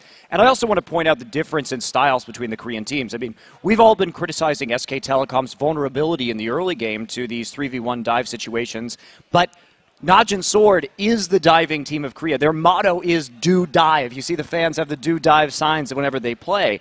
And this is a team that has always had these tactics. And you can see the big difference. They know how to defend against it better. We saw that in the first game. And they also know how to execute it better and take those dives to create massive snowball leads. Even with Makdoon coming off the team, they're still playing the do dive style. Yep. I really think that the quintessential point of this game, the difference between first and second game, was not only nerves, but I feel like Nagne played a much more solid game than the first one. But 2v1 seems to really throw Korean teams off. This game they had standard lane setups. You saw Expression beat Darien by almost 30 CS at 10 minutes. You saw Nagne do a lot better. He was actually able to use his jungler instead of the jungler being used to hold the 2v1 lane. And you saw Prey and Kane really just crush Genja and Voidal. It was not even close. He had a Blade of the Ruin King against a Phage. That was mostly due to matchups, though. I think Renekton does have a favorable matchup against Malphite. In the middle, Ari and Elise have a really good synergy, which they actually killed Alex with. He was hoping for a counter gank from Aatrox, got caught with the cocoon. And then on bottom lane, it was a straight up 2v2, and it generally indicates whoever pushes first wins, especially with Thresh and Twitch. They got the free push off from Gambit. I think that Gambit really dropped the ball there on bottom lane. Corki and Sona had vision on them all times. They should have won that push war for sure. I think there was also an issue with coordination towards the mid game for Gambit as well. There was one team fight where Twitch basically stealth engages like 400 units away from Malphite, and Darien jumps him immediately and lands the Unstoppable Force. Diamond goes the other way with Dark Flight, and it's just like, all right, well, Twitch is going to go escape with a Lantern now. And it was like this is a team who you have do die from the Koreans, but you have see hero, kill hero from Gambit. And Darien saw, or not Darien, but Diamond saw here and was like, late. By that time, though, it didn't even matter what they did. Sure. Twitch could have gotten killed immediately there, and Najin Blacksword would have just Sword rather and would have cleaned up. So talk to me a little bit about the comps here, because, cleanly and plainly simply, Sword outplayed Gambit, right? I think individually in every single lane, they got so far ahead that by the time the team fight phase came about and Gambit's, I don't really want to call it a wombo combo comp, but that Malphite, Aatrox, Orianna, it never got into a position to really make an impact in the game. And I felt like it was too risky to play against an incredibly mobile team with Renekton, Elise, and Ari. So, what's your take on the picks and bans that Gambit had coming into this match? I really like that they took out Shen away from Gambit and the Fizz from Alex Ich. At the same time, Gambit's comp is really a do or die. If they get behind, it's not going to work. You could see that Alex at the end of the game ran the 5-man Orianna ulti, and it just didn't do enough. But if you get snowballing with Malphite and with Aatrox, he's just going to annihilate Twitch wherever he shows up. Yeah, I thought it was a really cool idea to save the pocket Malphite at the very, very end there, knowing they were likely to pick Twitch once more. But the issue is that Prey is just so good. He got unstoppable for us. Sometimes he would flash out of the way. Other times, and just generally speaking, his synergy with Kayn in teamfights to spread out to Lantern away from the melee champions is very successful, and you don't get to play divers against Twitch. We saw it in the first game. We saw it here as well. They really picked the wrong game to pick Malphite. This was not an AD-centric team comp. They just had Twitch as an alternative source of DPS because Renekton, Elise, and Ahri are really good sources of damage. The first game was the best game to play Malphite because they had a new Twitch combo. So I don't really think Malphite was the best pick here. And really, there's just nobody to deal with the Renekton Elise combo that's going to shred your backline. So talk to me a little bit now about the thought process going into Game 3, right? Seeing that Gambit really had to scrap and to fight for their victory in Game 1. It was a lot closer with Sword. Game 2, Sword come out and completely take control of this matchup. Now we're going into picks and bans for Game 3, where I feel in Game 2, a lot of the game was decided by this composition. Like you said, it's do or die. What do both of these teams have to do? Because we've seen a lot of emphasis on that Kassadin, the Evelynn, the Zed, those types of bans. Are we going to stick to the same, and how are we going to go forward? Gambit's going to be blue side now. I think last game they actually ban Shen themselves. This game it won't happen, so it's another ban forced upon Sword. At the same time, I don't think they want to go up against Fizz again. They seem to struggle against that as well. If I was Gambit, I would target the comfort picks, maybe hit the Ahri, get him off that, hit the Thresh as well, make them at least change their routine so they can't draw on the confidence from the last few games and they have to come in completely fresh. Aside from that, I would really hope for Gambit to go into 2v1 lanes, because I think they'll probably be better off than a straight lane matchup. Yeah, and going off that, I fully expect Sword to do everything in their power to go into standard 2v2, 1v1 lanes, because that's where I think they excel. Prey and Kayn should be able to consistently beat Genja and Voidal if they're on their A game, especially if there's such a dangerous lane like Thresh Twitch.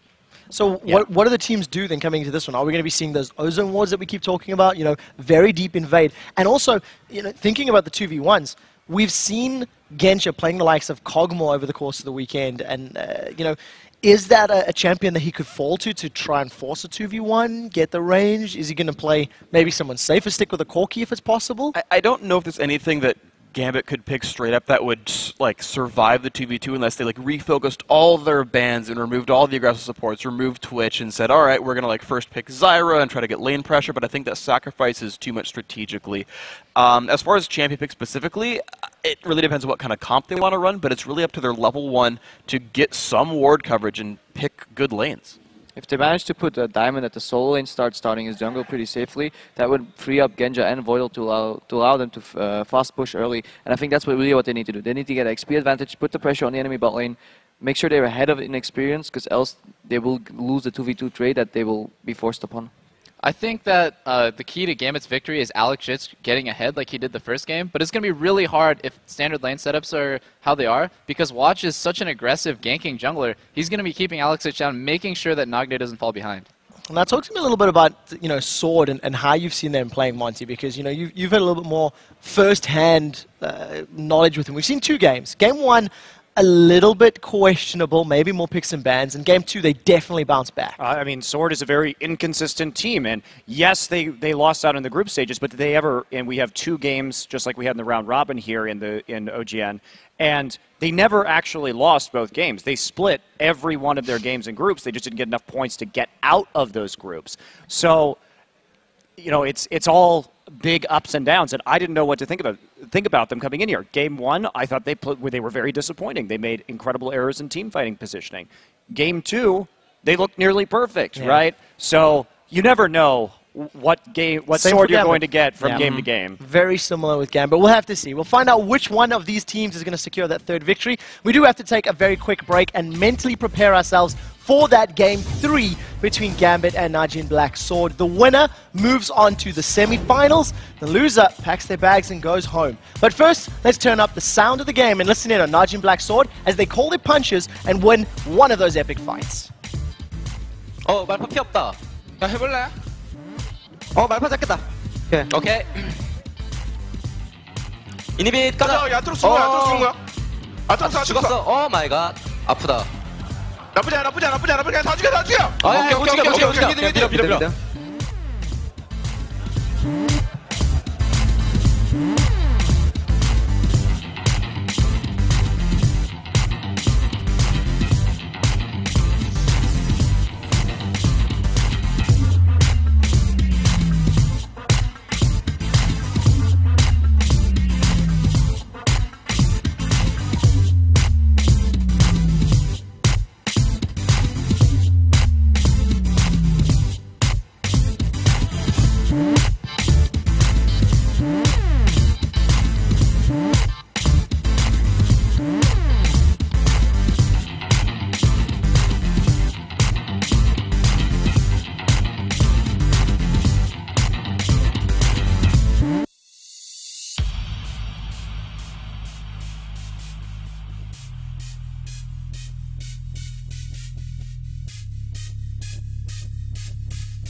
Hey, Benny. Phreak. We're about to test my G19S with Game Panel LCD against Benny's, what is that, Benny? Oh, this is my personally designed keyboard command center. It's got everything I could possibly need. Nice. Well, my G19S, it's no mess. It's totally mean. It comes with a customizable screen. The G19S with LCD game panel technology. Anything else? It's a bloody mess.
시즌3 우승컵을 한국으로 가져올 수 있도록 하겠습니다.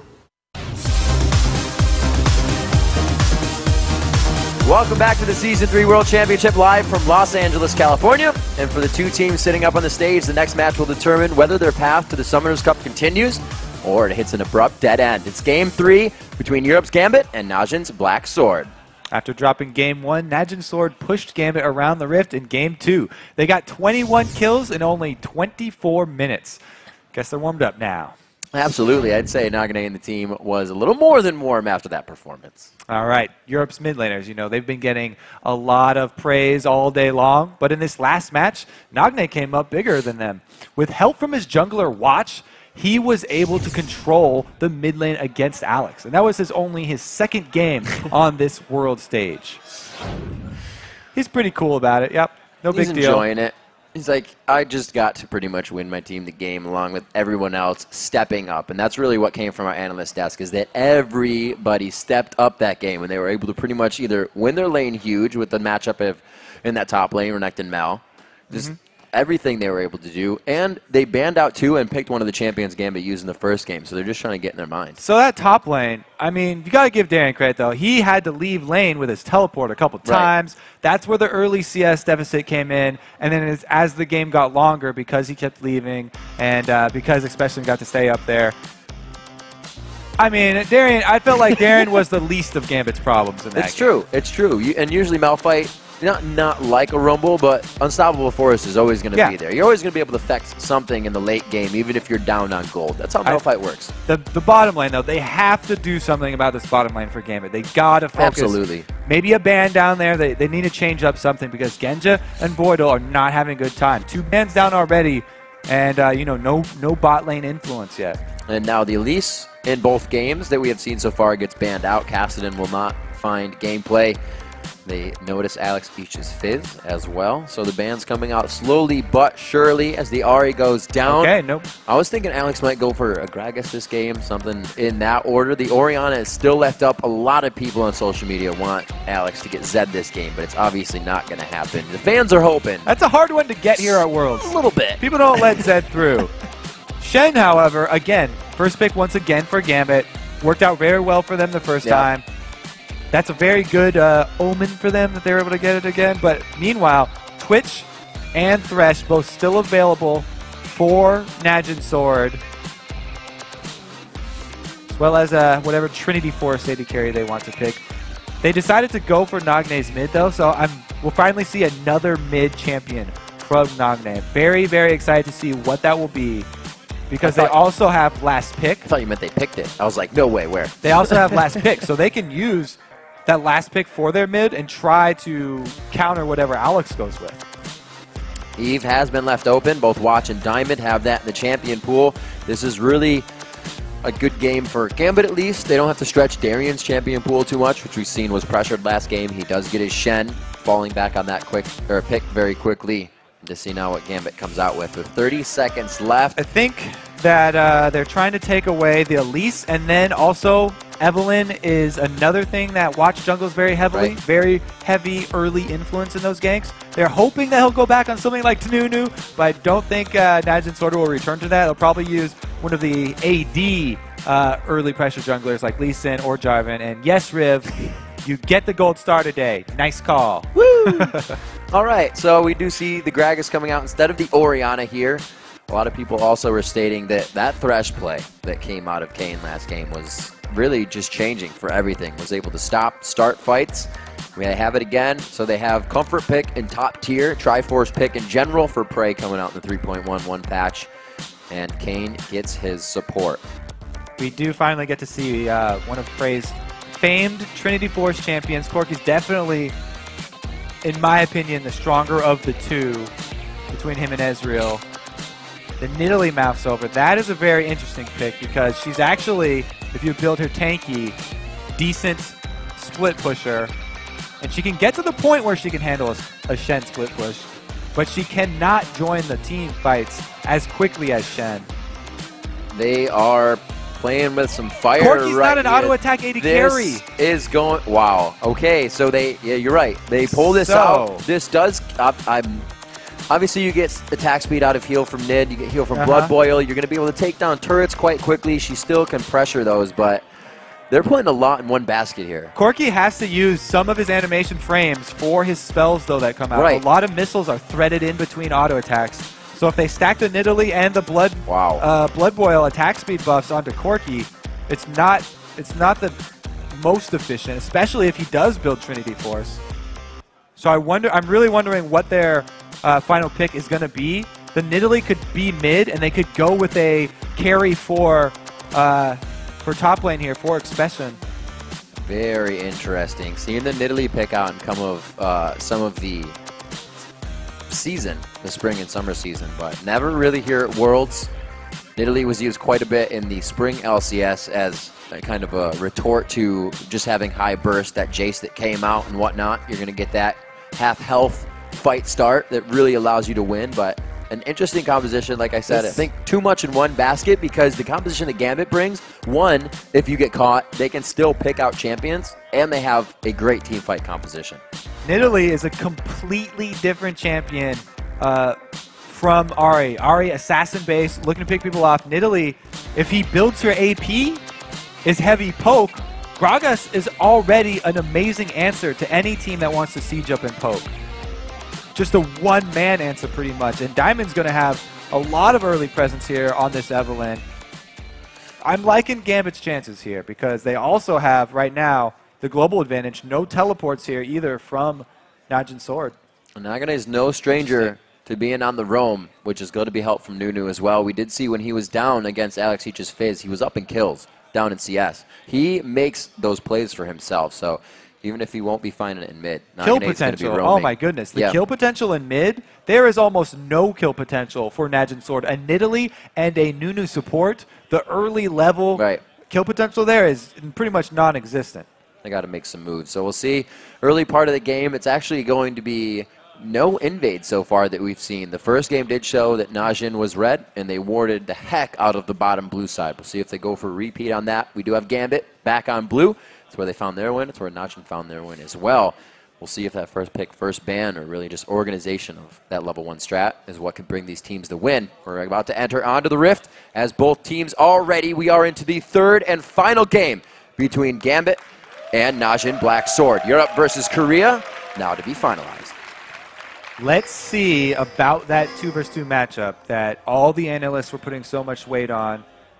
Kayn and Prey definitely got a huge, huge upper hand in that last time. And with a very similar early pairing here, we'll have to see if they actually get it. Right now already, Gambit are headed towards it though. So it looks like standard lanes for Gambit.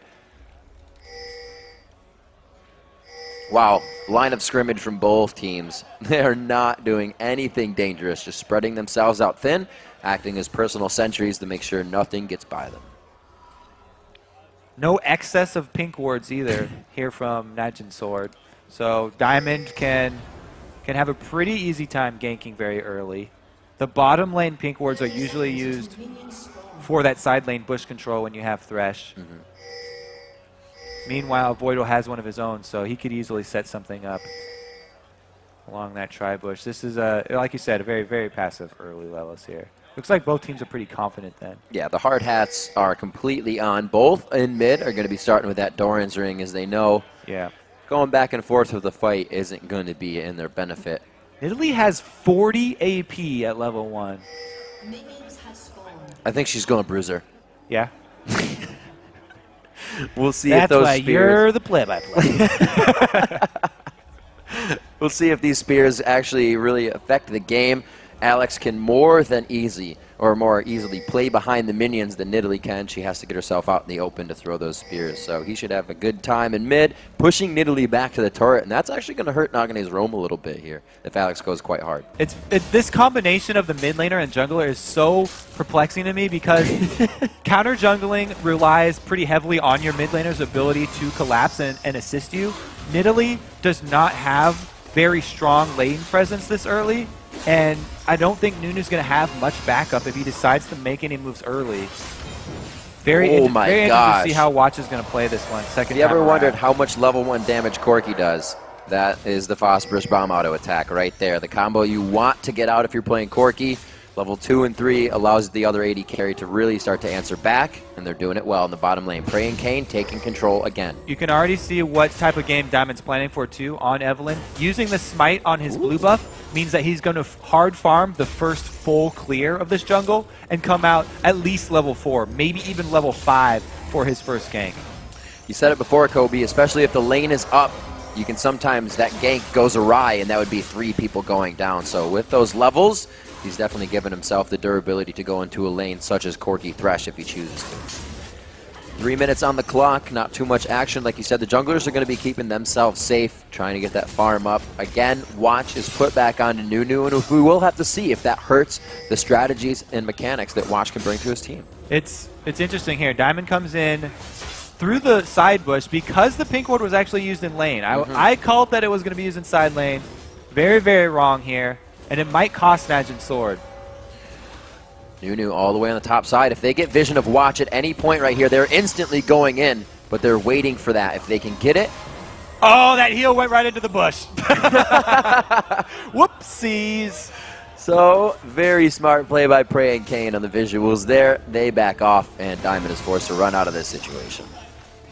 They had the right idea there. They were trying to get the early advantage for Genji and Voidal, though, because they had such a hard time. And Diamond doesn't really have to worry about the ganks from Nunu for his other lanes. So he's going to be trying to hard farm and then making his visits down bottom. Watch does come around mid, and Alex is pretty far extended in this lane. This is great from Watch, seeing that Diamond went back up into the lane. He knows he's either getting countered. Oh, the spear just on the backside. He's a big man, but he can move quick. Looks like Alex stays safe for that one. 100 gold lead with a little bit of the pressure that's been going on in the lanes, but really no deficit to be seen right Watch looks for his first steps into Diamond's jungle and finds the single camp that Diamond had just cleared, though. So no counter-juggling advantage yet with that Nunu. He does get down the ward, so they will have a tiny bit of information. When you go against an Evelynn, by the way, the best places to ward, if you don't have the money for pink wards, are at the jungle camps, because that's where Evelynn will actually be visible because she's hacking.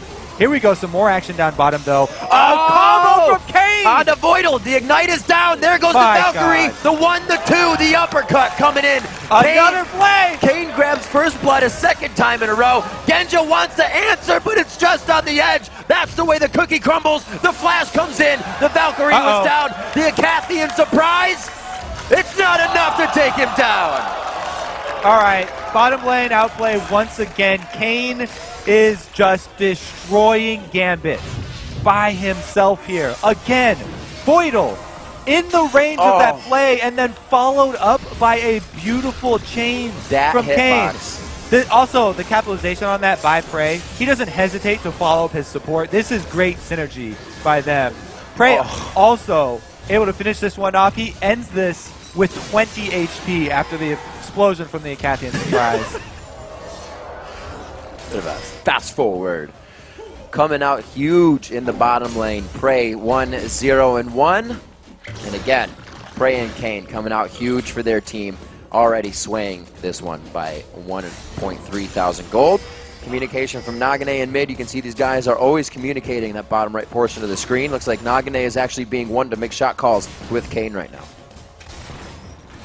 This bottom lane is definitely going to be carrying Najin's sword here. They're going to have to worry about Diamond's attention, though.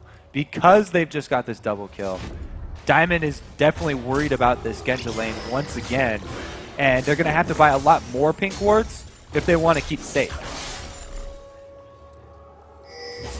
Ooh, Diamond thinking about it.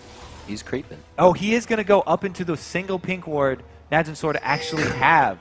That one by Dragon. So Evelyn being found out counter jungling here is huge because, well, no, it's not that huge. Nunu's recalling right now. He was not taking advantage of this information they have on Evelyn. I think Diamond has noticed the movement of Nagane, and he does not like the situation as he takes a look at his mid-map. But still hovering between this pink ward with the movement of the outer lanes, he's have to have considered now that he's been seeing. It's been almost 15 seconds. He's used so much time over here. He really just wants to make use of his level 6, though. He got his level 6. He wants to get that shield. He wants to go for the dive. Are just walking through Alex wards. is collapsing, but Alex is pretty far behind here, so this would be a poor decision. Diamond does see the pink ward. They're walking through so many wards right now, and they have to consider that this fight is also being set up by Najin. They stand united coming in on a Diamond. Nagane throws a spear for left. Voidal goes down before the fight even really starts. Prey gets exploded there. Very nice job. Agony's embraced to take him down as well. And they are getting good damage. Gambit made the moves that they needed to here. It took them a little bit of time, but they were able to execute perfectly, Kobe. Here's Nagane's spear! Oh, it's not stopped. Into Alex. Pie in the face there as it almost hit Darian. Another one going across. And these are the things they have to be careful about if the fights go extended. They had to call Darian down for that one. Huge loss for Gambit. They also used Stand United for this one. They think that they're going to take out... They're focusing the Nunu here. It's only because Prey extends for the kill that they actually get him. Nagne as well had burned his flash to get that. So now it's Genja auto-attacking here. He doesn't even get the aggro from the tower because he skirts that outside. This is a... Let's see when the ward vision of Nagne ward vision right now. Alex was not even looking at it. So that ward in that pink ward in that tri-bush didn't tip him off enough. He actually tried to body slam forward. He's not quick enough. Going into that fight, and they still are. Prey and Kane are 5. Watch leveled up to 6 in that fight when he threw down the absolute 0. Gambit came in all at level 6s. So Najin did an amazing job at covering that few levels down on each champion. You have to have an internal timer as a jungler when going for ganks like this. Anytime you sit around that long setting it up, you have to start getting really worried about how much information your enemies have. Najin Sword did an amazing job there of making the best of that tower dive, even though they came out a little bit behind there. They're able to take advantage of this Stand United being down, grab a dragon for themselves. Coming in on these picks as well, Najin grabbing up Dragon there. It's interesting to see, you know, Diamond's Lee Sin left up. He chose not to go for that as well in all of these games so far. We can see what kind of focus that Gambit really has on where their attacks want to come from. 9.5 in this bottom lane. Still the pressure from Kane and Prey. They have gone down here, though. This is not going as it did last time. Genjo, Voidal, and team were able to thwart at least the bit of snowball they were creating. But we'll have to see what happens. Once Najin breaks these turrets, they have the pink wards to move around the map. You can see 1, 2, 3, 4, 5, 6, and more wards in the bottom. It's pretty much as we expected. This bottom lane for Najin Sword, that's the reason they're so far ahead here. Gambit tunnel visioned onto that bottom lane. They wanted to force something, make it happen, and turn it around, when really they didn't have to force anything down there. It's a Nunu jungle that's not counter jungling, and it's a Nidalee at mid, hasn't scaled up with her AP yet, but they forced the dive, waited so long to do it, which turned into top turret for Najin Sword plus Dragon. Anytime you don't have to trade for the early Dragon and you get the top turret as well, it's just such a giant early lead to try and come back from. Oh, flash crescendo! The crescendo comes in from Voidal. There's the living artillery. They're going to walk into it. Voidal goes down to half HP. Can they zero him out in time? Diamond puts himself in the front. Agony Embrace goes off. Kane just on the outside goes down for the Dark Passage shield. It wasn't enough, and they're going to be able to focus the fire and fight down onto Prey. They push him back, but we do see Nagane coming in on the side here. It's going to be the pincer as well from Alex Ish on the backside. Darien prioritizes the AD carry with his shield from Sam United there instead of the low health Diamond.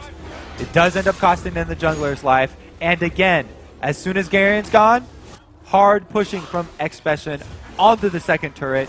They are making the most of this. And Najin Sword not making the same. Oh! Big hit on an area there. Though. Barrier Nidalee with the heal is going to keep him nice and safe. And we can see Najin not making the same mistake that SKT did when they played against the Evelyn. They are keeping these pink wards everywhere on the map. There's even one in that mid lane to make sure that Nagane is not getting hit up with that Gragas ultimate. It's left everybody to try and 1v1, and the kill potential is really going away for Gambit right now with their fight team.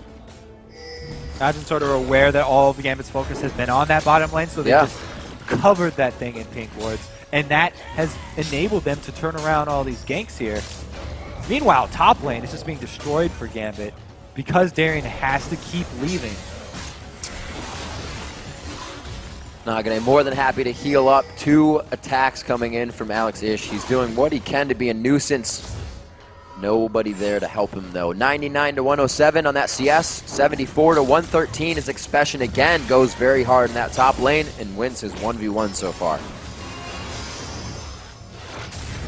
Alright, so if we leave the bottom lane alone at this point, it's going to keep going the way that it has.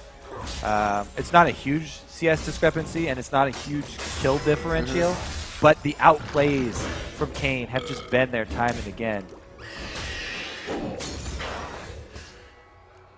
Genja having a much better game than last time. Looks like he is going for the Dorans. He puts the Phage in at 13, but he is a Sheen behind right now on Prey, who's doing quite well with 1-1 and 3. That extra assist kind of bumping up his gold. Darien getting a bit of pressure here from Expression. Looks like not good that Najin Sword starting to take over the jungle here. Here comes Diamond bottom again, though. Kane is very deep. Not enough pink wards just yet. He gets Kane, misses that play, which gives Diamond a bit of time to reassess the fight, get himself out of it. 2-man roam there from mid. Only reason Diamond backed off. That's a blue-potted Nidalee right now. Yeah, 13. She's going for it. There's 25% of your HP in a second. 162 ability power on her at almost 14 minutes. This turret looks to be theirs. There's not much they can do, especially if they get that Blood Boil. Actually, they're giving the Blood Boil right now to Nagane, knowing that Prey, as you said, is going to be filtering in those missiles with his auto attacks. Just a few more onto this turret with a slight rotation from Alex is not going to be enough to save it. He goes back mid. It's going to be for nothing for this bottom turret, so he's got to get the push on there. Oh, Darien taunts, but he's not quite under the turret. Oh my! And now Expression throws down Dominus. He printed this one out. He said, all right, we're going to fight. I'm going to use Dominus. Darien knows that, just kind of waltzes around the turret. He uses it for Ring Around the Rosie, keeps himself safe, but that lets them know they're safe from the Crocodile in the top lane. It's invisible blue right there. there. He's going to try to grab this one up. Alex does not want that to happen, but this now puts Gambit in kind of the roam and chase situation. Najin can start to prepare what they want to do next. They're slowly creeping in. You can see how the ward line has slowly encroached into they just don't stop. That bottom lane is not going to go back in favor of Gambit. It's again Genja in his classic situation where he's trying to freeze the bottom here, catch up and farm. But they're so far behind, it's going to be hard for the rest of his team to hold the objectives elsewhere. Being down an extra champion and this huge gold differential is going to be very, very hard for Gambit to hold out. We pointed out earlier that Nagane wouldn't be getting these kills really out of mid lane. Even though he's been pressured back here, down in CS, he's keeping up now. Cougar form helping him do that, but the roam has given him 2 kills. He's been able to participate in a good amount that his team has put around the map. But Watch is also doing a lot better than he did last time. 1-0-1, and he's been putting himself in better spots for these ganks as well. He's not coming up in the end to defend. He's actually being an initiator. Meanwhile, Expression up top is just becoming a monster. He's got his Sunfire Cape for split pushing, and now he's also got the Negatron Cloak. Very good resistances on both sources of damage there. That with the extra health from Dominus means it's so hard to take him down. Oh, in the big mid-game. battle. Very nice. Well played by Corky and Sona on that one. So we're going to see Vision starting to die out in that bottom lane. How much longer will Genja actually spend there? I feel that Gambit's going to need more than 3 members in the mid lane to start stopping these sieges. Especially with that blue elixir Nidalee now with blue buff. The late game poke has come very early for her. It's going to be big. Stand United is up. But it's going to be the pincer here. It is a forced spread from Gambit. If Diamond's going to go, it's got to go now. They are on him. It's going to be Agony's Embrace going down right there. Stand United comes in as well. Expression is a very big focus here. They get a good hook onto Darian as he's getting moved around. All of Najin is combining themselves on each other right now. Very hard to click into the damage. They now focus onto Darian, and it was just too hard to get the shots out for Genja. Great initiation there from Diamond, getting around the side and getting the ult onto Prey. And he also got the Dragon, but the zoning there. Watch, popping off the Nunu ultimate did so much to slow everyone from Gambit after they dove in. Prey was able to live through that end of that fight, and he put out so much damage. Alex gets zoned by Nagne, by the way, this entire time. That's the thing that hurts when you start a fight. We're thinking it was coming in. The double spear, that fight up top is pretty interesting, but down bottom, Genja getting hooked in there. And then Watch throws off the Absolute Zero, allowing Prey with the red buff from the back line, able to stay in this with only 30% HP. Oh. So amazing how once that Watch ultimate off, he's like, everybody on me right now, and it's just not enough combined damage from Gambit to pull that fight out. Again, the chase of Nagane, now overthrowing Alex Ishu. He's got to worry about that in the fight. He can no longer be appeal for his AD carry, and that was kind of pointed out when they went into the fight. It was a pincer, you know. It was all about Genja trying to run with Voidal, and as you're getting dove on by Expression, Watch, and Nagne, those guys are ready to fight an objective. Yeah, Nagne, he did a really good job there of zoning Alex. Yeah. Keeping him on the outside, and then even came up with the solo kill. So 3-0 now, or 3-0, I should say, in that mid lane for Nagne. Coming up big. Watch says, check this out, and he looks over at Darian before he takes the lantern. The Oracle coming out on their side is going to help with Eve, as well as assist their pink wards that they are still laying down the map in handfuls as they start to clear out and gain control of the other side. Here, Darian getting hit up in the top lane. The snowball is going to keep him within range. And it looks like everybody else is coming up too. They want assists on this. So we're going to get a Thresh Hook here. We may even get a Nidalee Spear, maybe even a heal. Oh, he gets him in just to get it for the assist. Very nice job. Najin cleaning this up perfectly here in this mid game. Nice pickup there. Grabbing Darian with no vision. It's going to mean that they can easily push in now onto these secondary turrets. Genja's still, by the way, off by himself farming here, so they don't even have the extra Kog'Maw damage. It's going to be a two-pronged approach here from Najin Sword. Looks like Genja, again, maybe not falling behind, but did switch his choice as he double dips in the build on the BF Sword.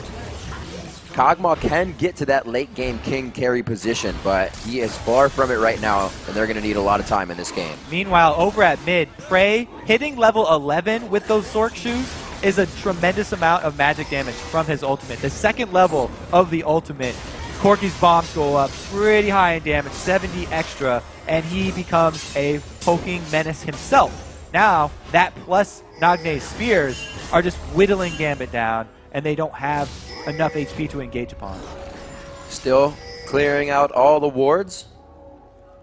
You can see that Najin has definitely made this a game where at the point they take objectives, they have more control of the map than Gambit. They're not allowing Gambit to win through fights. And it's interesting because the past two games, Najin has avoided every fight that Gambit has brought to the table and dropped structures. But this time they said, we're taking it to you and we're going to beat you with your own medicine. So they bring a fight team to the table, 11-4, a 6,000 gold lead. I think the quickest and most we've seen within this game. It was 10,000 last game, but that was a little bit later. 4-1 in turrets. That map vision is falling for Gambit. Talking about map vision, there's an Oracle is in Kane's pocket right now too, so it's not going to get any better for Gambit. From here on out, it's Najin slowly closing in with that ward line around the Gambit jungle and forcing Gambit into bad spots, even though they have Evelyn. The vision advantage definitely there for Najin Sword, and they can force Gambit to play into their hands. So I lied, and Genja tricked us again because he bought the Zeal. So So he may not be going for the Infinity Edge. He still wants to double dip into both of those items, trying to get that BF Sword for a bit of damage on Living Artillery and his Arcane Barrage. Or not Arcane Barrage, Bio-Arcane Barrage.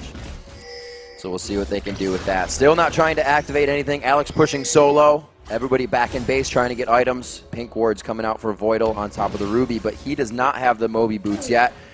So their fights are going to be quite scary, and they're going to have to stay towards that back line.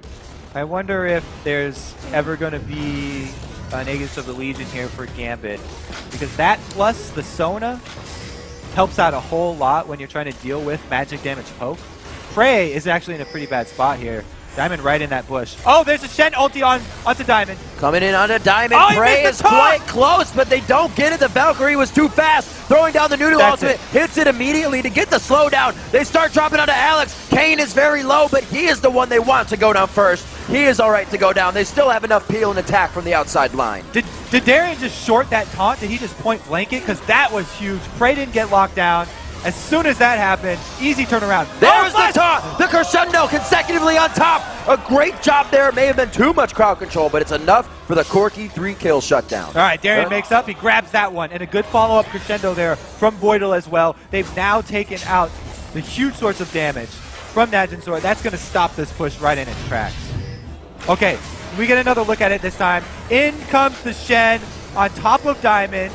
Point blank, he shorts the taunt.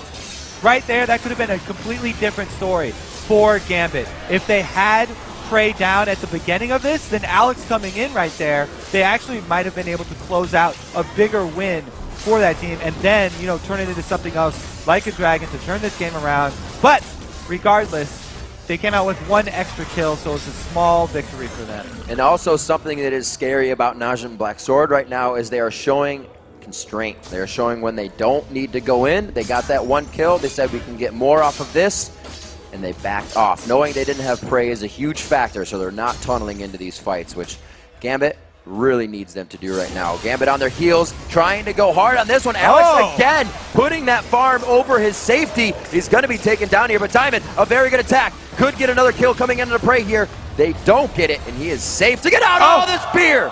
Just over the shoulder of Diamond. Heal coming in at the end for Nagne, just for good measure on Prey as well.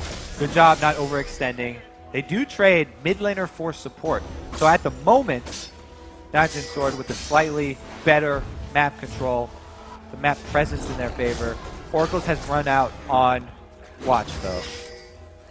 14 seconds left onto Alex. Pings are going down on the Baron for Gambit. They are saying, we need vision there, and this is scary because Voidal is the one that has to make that journey, and he's about to do it, I think.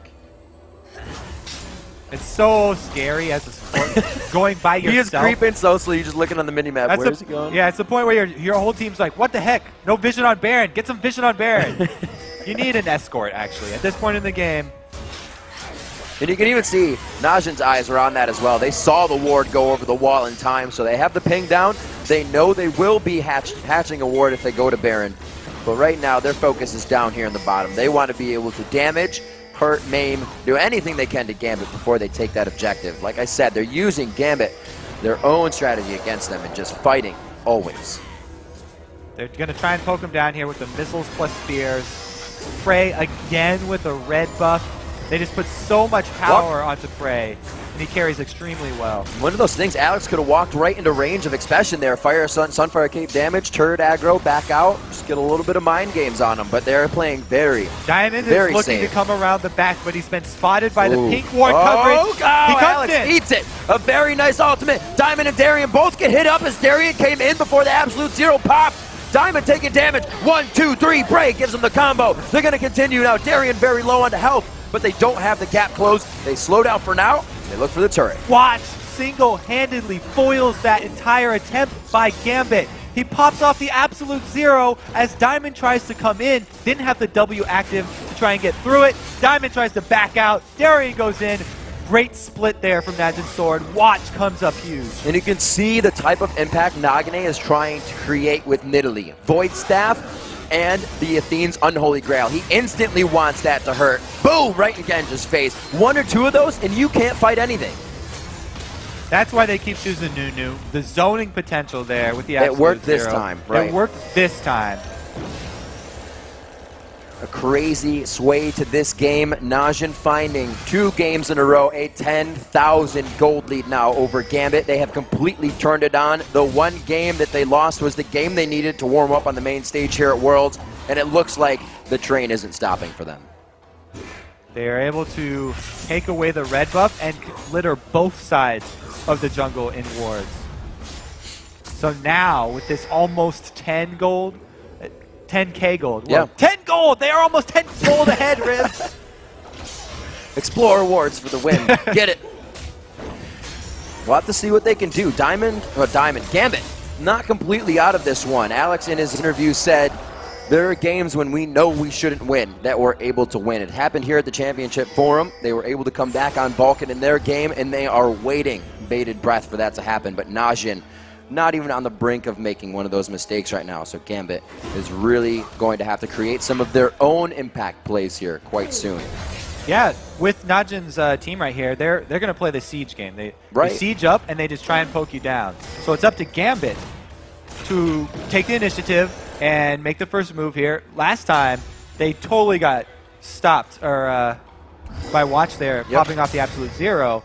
He saw the side that Diamond was trying to come around from and completely countered their plan. And this time, Diamond has to save his W so that he can remove the slowing effects and get right into the middle. Absolute incredible flank warding going on here with the pink wards. They leave a position, Diamond can come from that position. We need to pink ward it. They move somewhere else, they pink ward it. Everywhere they've gone is a trail of breadcrumb pink wards right now. 28 minutes into the game, they're completely safe here at the bottom side of the turret.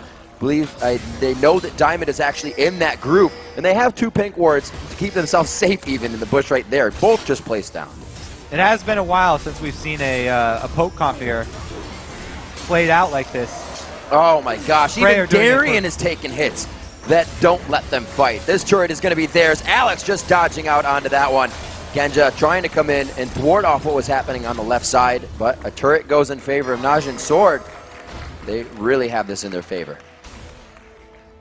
Definitely another strength of the poke comps are that when you get to those inhibitor turrets that are usually quite daunting for most teams, all they have to do is the exact same thing they've been doing all game long and siege up outside of it once again. Wait for that spear to land on a high priority target, and then you get a few more chips off the turret, a few more auto attacks. Then they just have to be patient, control both blue buffs, and that's basically the end game plan.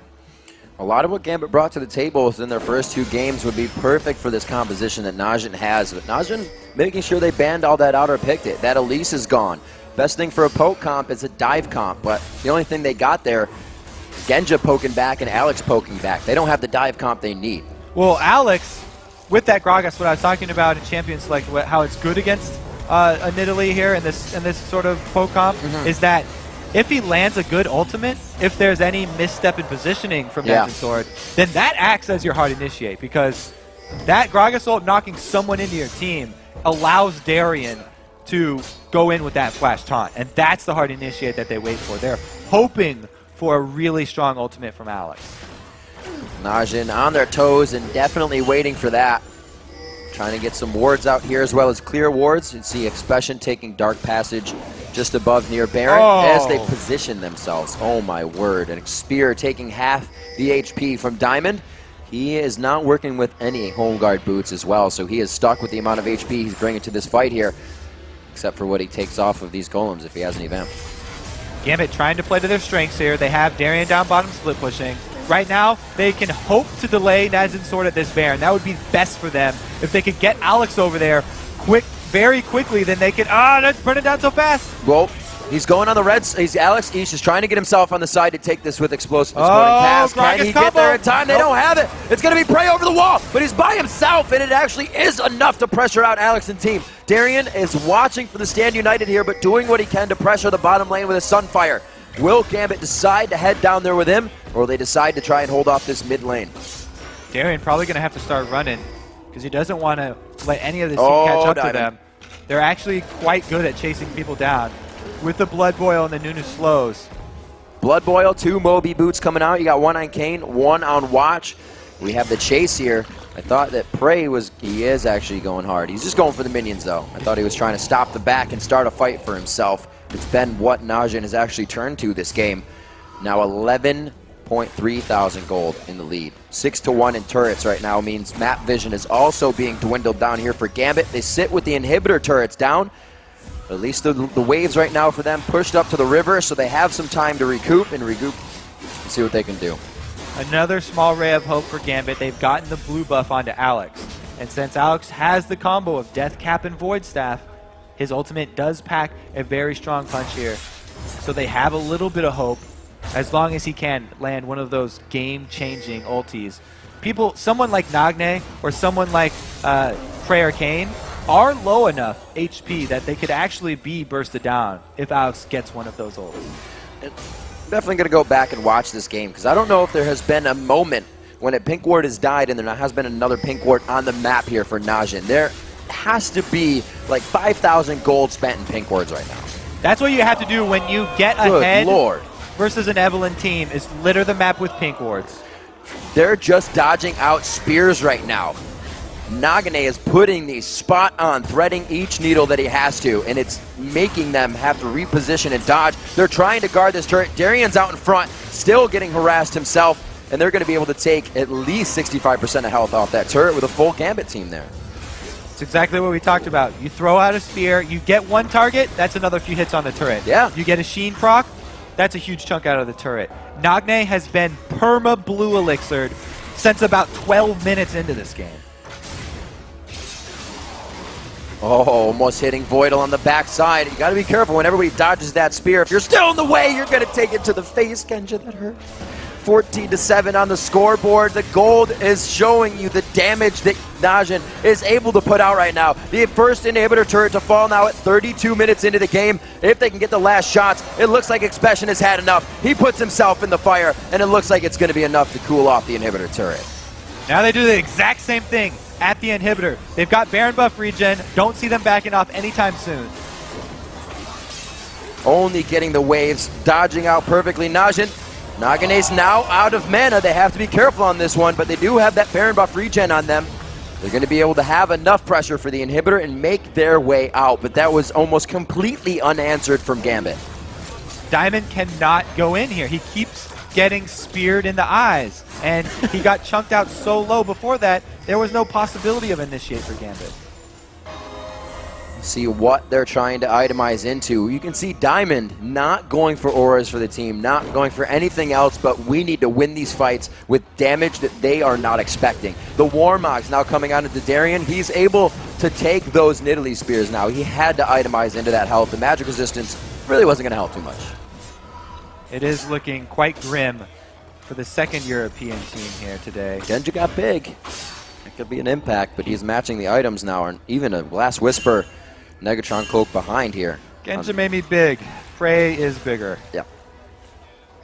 He also has some defenses as well. He's got that defense, Negatron the cloak. escape ability as well. Kog'Maw not the greatest at getting out of a fight, but if they can grab something here in the jungle, it might be in their favor. Now that the pink wards have died down, if they can start to get vision, lay down a good Void Ooze, and really catch Najin out of place, Diamond will get his man, I want to come around and slaughter your whole team effect in. But Najin, again, trying to control and dictate the game as they send their team bottom lane. We're going to have Nagne split pushing in the mid.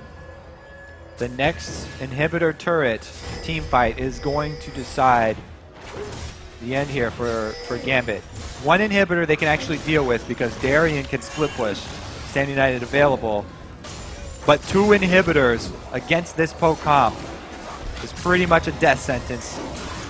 The next engage is going to be so huge for them. Darian's actually even joined the team. So they'll have Shen for the beginning of this. If you're going to make a move, you have to make it before your main carries get poked down. The earlier, the better here. Still no waiting. Valkyrie down. This is the window. Where is it? Voidal's still on the backside. The crescendo's not there. They have the flash up, but they are not positioning themselves to be aggressed on whatsoever. They're saying, we have a flood of minions in that top lane. Let's dance this out. Exactly. Najin Sword are happy to play this slow game. Keep all of Gambit here. Gambit's not leaving. The minions will take a side Nexus turret by themselves. The middle The middle lane, they can't actually do that, but the side lanes will take those turrets. Genja has to go over there. Najin Sword has played this game almost perfectly, putting too many objectives on the plate for Gambit to think about. Now it's going to be saving a Nexus turret as another inhibitor falls. Dragon is alive, Baron will be alive, but Najin won't even need that with the way they've orchestrated this possible win here on a next fight. Shooting fish in a barrel here for Nagne. He lands lord. another one. Okay, so they're chunking both turrets down at once. Every time we get that Trinity Force proc on Frey, it's another giant chunk out of each turret. It's only a matter of time here. Gambit they're not making a move. They are showing their strength. Not do you see at 36 minutes an AD carry take 2 turret shots to the face in front of a Shen. They know the power they have right now. It's not even disrespect. They are trying to make Gambit fear them completely. Voidal getting taken down to 20% HP. They get the turret in the eyes of Gambit, and they look for more. Now it's going to be even harder. They still haven't pulled the trigger.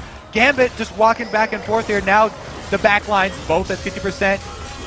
And they make the move now. They go in. That Cask did not go into watch. He got a pretty good ultimate off of the crescendo, shut down most of the damage. Darien goes down on the back line. The minions are flooding down the mid lane. Najin takes this. They move up to the top. The chess pieces are in order for checkmate, and they're going to try to make the move. Genja had to go back to Fountain right when that started. This is pretty much good night for Gambit. Kane coming in quite low here. They all have quite low HP, but the burst coming out of Gambit at this point has not been built up enough yet. Alex Ish, the only level 18. No, Genja is as well in the team, but they're fighting the same thing on the other side as well, with Expression and the team being much farther ahead. Pings on to Baron here from Najin Sword, but they pull a full man recall here. The only way for them to really throw this game away would be to get a Baron stolen. And even then, it would be rough for Gambit. Right now, they're going to be trapped inside of their base, trying to clear out minion waves. We'll see what they have. Oh man, even the Observer wants to rage quit.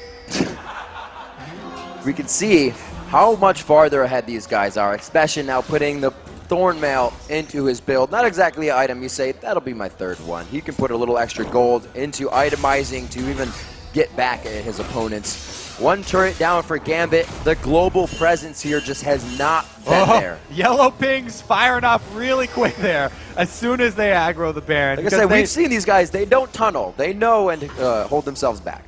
This is actually a really good spot for them to make use of all these skill shots that they have. If they continue to just throw out Nidalee Spears here for days, they can do the same thing. Chunk down Gambit. And if they keep Gambit here, then the minions will do the work for them. Gambit they have so few choices right now. And this is the thing that's really going to put fear into the other teams as well. Yep. Again, losing with Nunu the first time, but they bring out Nidalee the second time. They bring out a different composition somebody has not used yet, and these guys are still able to come through with wins. An amazing play here from Najin as they may make a final push into the base. Genja is at a point where he can come up big on one of these fights, but there can be zero focus to him. I think you're right. The bottom lane here for this team has definitely solidified themselves as a huge threat. Also in this game, Nagne showed a new champion. That's also very huge for them. This Nidalee has been quite effective. They also have somebody else to play in mid if they want, in the presence of Song. Nagne, however, coming up very big for the team. We see a 14,000 gold lead from downtown. The Spear coming up big, going on to Voidal. This could be a final push here. Darien taking a lot of damage on the outside. It looks like the composition brought out with Nunu in the jungle again wasn't too much for Watch. He shows his privy. They are able to come up big on this one. Najin going big. They're going for all the kills. They've gotten all the turrets. They've gotten everything they wanted in this game, including the win. They lost the first one, but were able to get out warm after that first match and find the win over Gambit here in the quarterfinals. Congratulations to Najin Sword. Well-deserved win right there. They show they are not afraid to return to the same champion picks even after losing. They have confidence in that Nunu, and they pulled it off this time. Masterful play by the man on your screen, Prey. Kane to his left. They completely came up huge in the bottom lane. Always pressuring for Diamond to be somewhere he didn't want to be. Alex, like you said in that mid lane, it was a lot of kill potential, and it really came from Nagane. I mean, Sword were able to use their very powerful bottom lane as bait as a beacon, really, to attract all of Gambit down there. And then they used that to turn the tables and gave Expessen so much free farm up top, getting these turrets every time Gambit would go down bottom. And as long as Najin Sword were able to answer bottom, they came out overall ahead every single time. It was a very strong play when you go into picks and bans with something different every time. You stop the team. 3 things they just played with by banning out the Fizz, banning out something else, and taking the Elise game 2. It really, I think, got in the heads of Gambit. And although we didn't know too much about the champion pools of Najin there, they sure showed that they can go outside the box. I mean, going back to that Nunu again after didn't have that big of an effect, that shows so much confidence.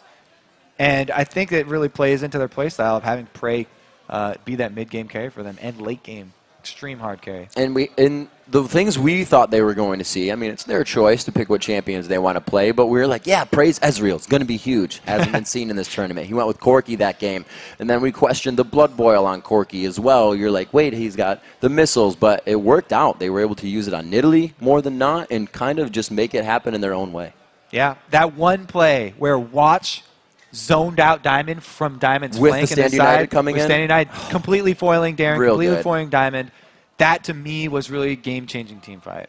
I think all of them were almost game-changing. We saw level 1 of the 3rd game, nothing happened. First game, Najin tried to get as many wards onto that blue bottom side as they could. And really, Najin, everybody's like, why are there so many blue side wins? Well, there you go. Najin made it happen. They came out strong in that game. And it doesn't matter what side they're on. Also, bringing out the Nunu. It's kind of hard not to go back to that. It was like, yeah, Watch was not used strategically well on Nunu. But that game, it just showed us they just didn't perform the way they wanted to in the early part of the game. All right, so looking forward, you know, we had one European team move on Fnatic so far moves through. today, and one Korean team. There's still another Korean team playing in the other side of the bracket here.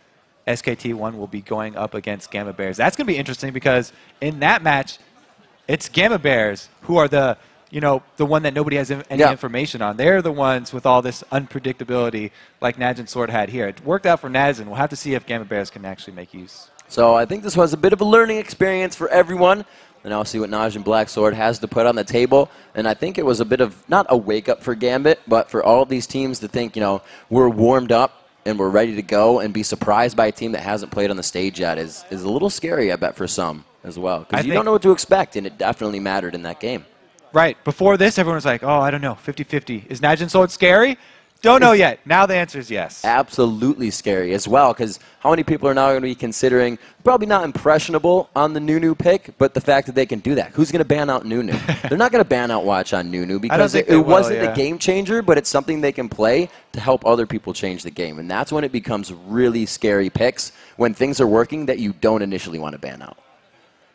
The bans, I think, are probably going to be focused on the bottom lane for this. You think they'll get that Twitch out of there?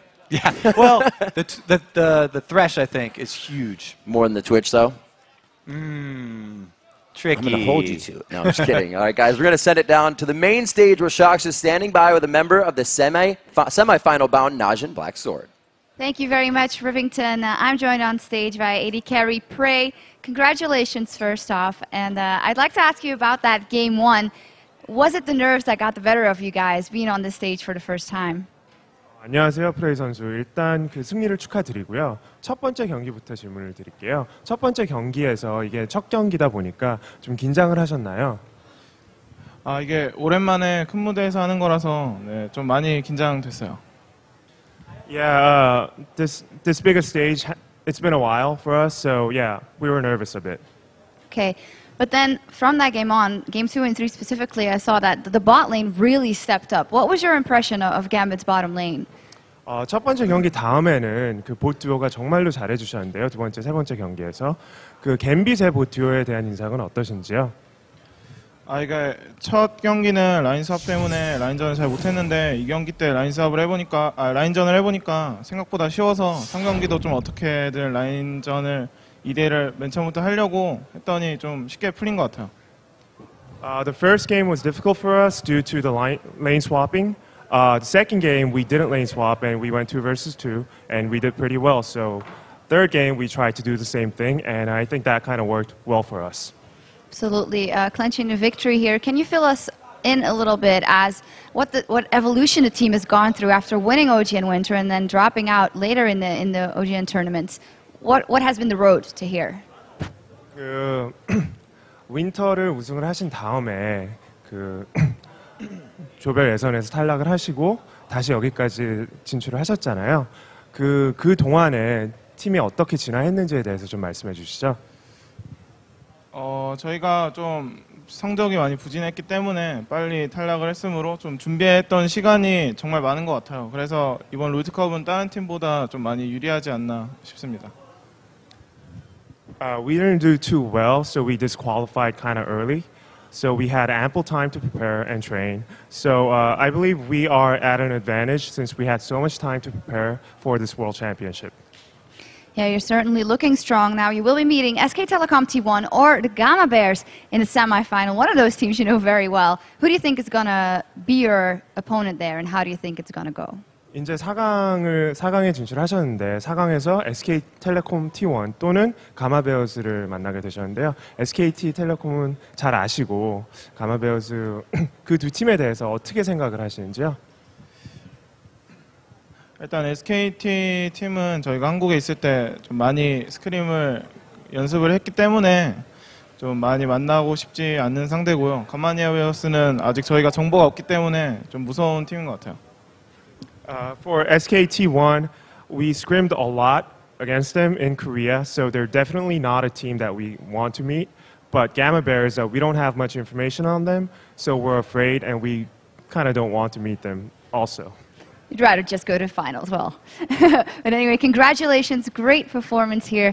And for now, let's send it over to the guys at the analyst desk for a closer look at Blacksword's big win. Thank you very much, Shocks, and what a game there. Once again, we see Sword, they bounce back, they pick the Nunu. I was a little bit concerned about that, and I was even more concerned about the Midley versus the Gragas. It reminded me immensely of last year, where I believe Moscow 5 and TPA had the same mid picks. And last year, Moscow 5 couldn't deal with that immense poke of that Needly. This year, Gambit couldn't deal with the immense poke of the Needly. What did you guys think of the picks and bans phase and how it went for Sword? I mean, we were all really surprised to see that Nunu pick coming up again, especially with a caster carry like Corki. I mean, it makes sense later once he gets the Infinity Edge, but there's not a lot of synergy right after he gets the Trinity Force. And also, I think we all agreed too that that's a composition that if you fall behind, you're going to have an extremely difficult time getting back into the game. It's not very versatile. It's all about that siege. I think that was interesting, though, because one of the core strengths for Sword coming into this match was, I think, their individual lane skill. We saw the 2v2 win in Game 2 and 3. We saw the 1v1 win for them in Game 2 and 3 as well. And I think that guarantees them a pretty decent early game lead, just from minion farm, that they can just transition into that. And the Nunu gives them Dragon Control to guarantee some more early game leads, and just play from ahead. I think everything you've just mentioned, Lee Sin would have done better and more. Lee Sin... If you want a counter jungle, okay, Nunu can work, but there was zero counter jungle in both Nunu games. Lee Sin would have jungled quicker, safer, he was really good against Evelyn, possibly better at Drake, same. And then I didn't really get the attack speed steroids. Both Nidalee and Nunu offer an attack speed steroid, but Corki doesn't benefit from it at all. Renekton doesn't really benefit from it either. I did like the Renekton pick against the Shen. They actually let Darren have Shen, and they played really well dodging the ultis. Could have gone a lot worse for them, but the Expression just got a huge lead on top lane. Yeah, and just going off that, Nunu, immediately when you pick him, your team comp is very AD-centric. A lot of your damage is going to be focused on your AD carry, and they picked the Nunu after they had already seen Gragas. They have a 60% attack speed steroid from Nidalee, a 45% attack speed steroid from Nunu's Blood Boil, and they picked Corki, which I think is the only ADs that come to mind that are worse with attack speed steroids are Urgot and like blue build Ezreal. So it was just really strange, especially picking it after they see Gragas, whose barrel will like almost cut Corki's attack speed in half. Well, congratulations to Sword. They do manage to advance to the semi-finals. We're going to throw this one over to Jat at the telestrator. He does have a play from Najin's quarterfinal win, all queued up and ready to scribble on. Thank you very much, Trevor. And this is just the bottom lane of Sword, Prey and Kayn. This is game 2, by the way, and this is a very key fight for them because in both games 2 and 3, Najin and Sword's bottom lane beat up Gambit's bottom lane in a 2v2 situation. The things to track here are the levels of everyone and some very critical minions. This guy, which is going to give level 2 to Genja and Voidal, and this guy, which is going to give level 2 to Prey and Kane. And both AD carries should know this. Let's roll this at half speed. Voidal and Genja are waiting for level 2 so they can go in. They get the 2, and immediately Voidal gets aggressive. Pause it right here.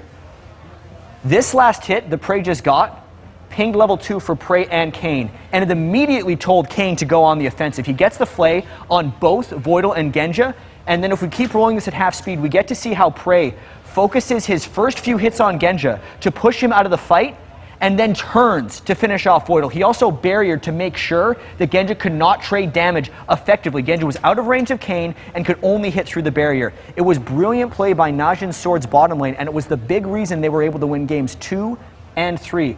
We heard the analyst desk just talk how much about Najin Sword's team comps maybe didn't make sense, but none of that really matters that much if Kane and Prey can dominate the bottom lane like this throughout the rest of the World Championships. Let's send it back to the guys at the desk. Thank you very much, Jats. And with 2 quarterfinal series in our match history, let's take a look at the updated bracket. Najin Black Sword sits in the first semi-final matchup, waiting for the winner of tomorrow's Gamma Bears versus SKT series. And in the bottom half of the bracket, it's the European champs Fnatic that are waiting to see which Chinese squad they'll be playing at the Galen Center. And coming up tomorrow, we'll fill in another 2 semi-final participants with the winners of our next quarter-final battles. Up first, it is Taiwan's Gamma Bears as they make their World Championship debut against SK Telecom T1 and Faker. And after that, best of 3 wraps up China's 2 teams, Royal Club and OMG. They're going to take to the Rift for a rematch of the Chinese regionals. Our second day of quarterfinal coverage kicks off Tuesday at 7 p.m. Pacific, 4 a.m. Wednesday, Central European Summer Time, about 24 hours from now. Well, now let's send it over to Shox, who is hanging out over on the main stage. Thank you very much. Thank you very much, Trevor. And that does it for our first day of quarterfinal matches. Now, if you missed any of the action or you just want to see it again, you can find everything you need over at lolesports.com. And now I'd like to say congratulations to our 2 semifinal teams, Najin Black Sword and Fnatic. And if you want to watch them compete live in the semifinals, then head over to lolesports.com/tickets and grab your seats for the Galen Center. And now from all of us here in Los Angeles, good night. Thanks for watching and see you tomorrow.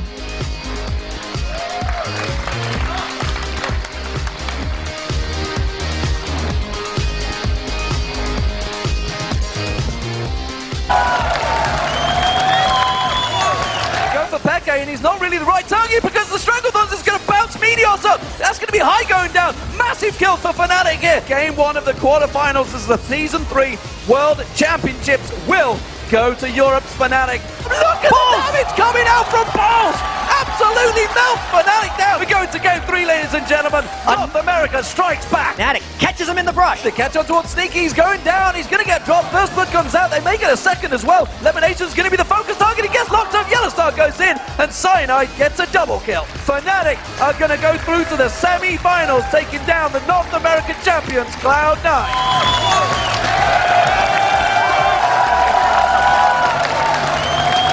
Consume Feast. Oh, he got it so big.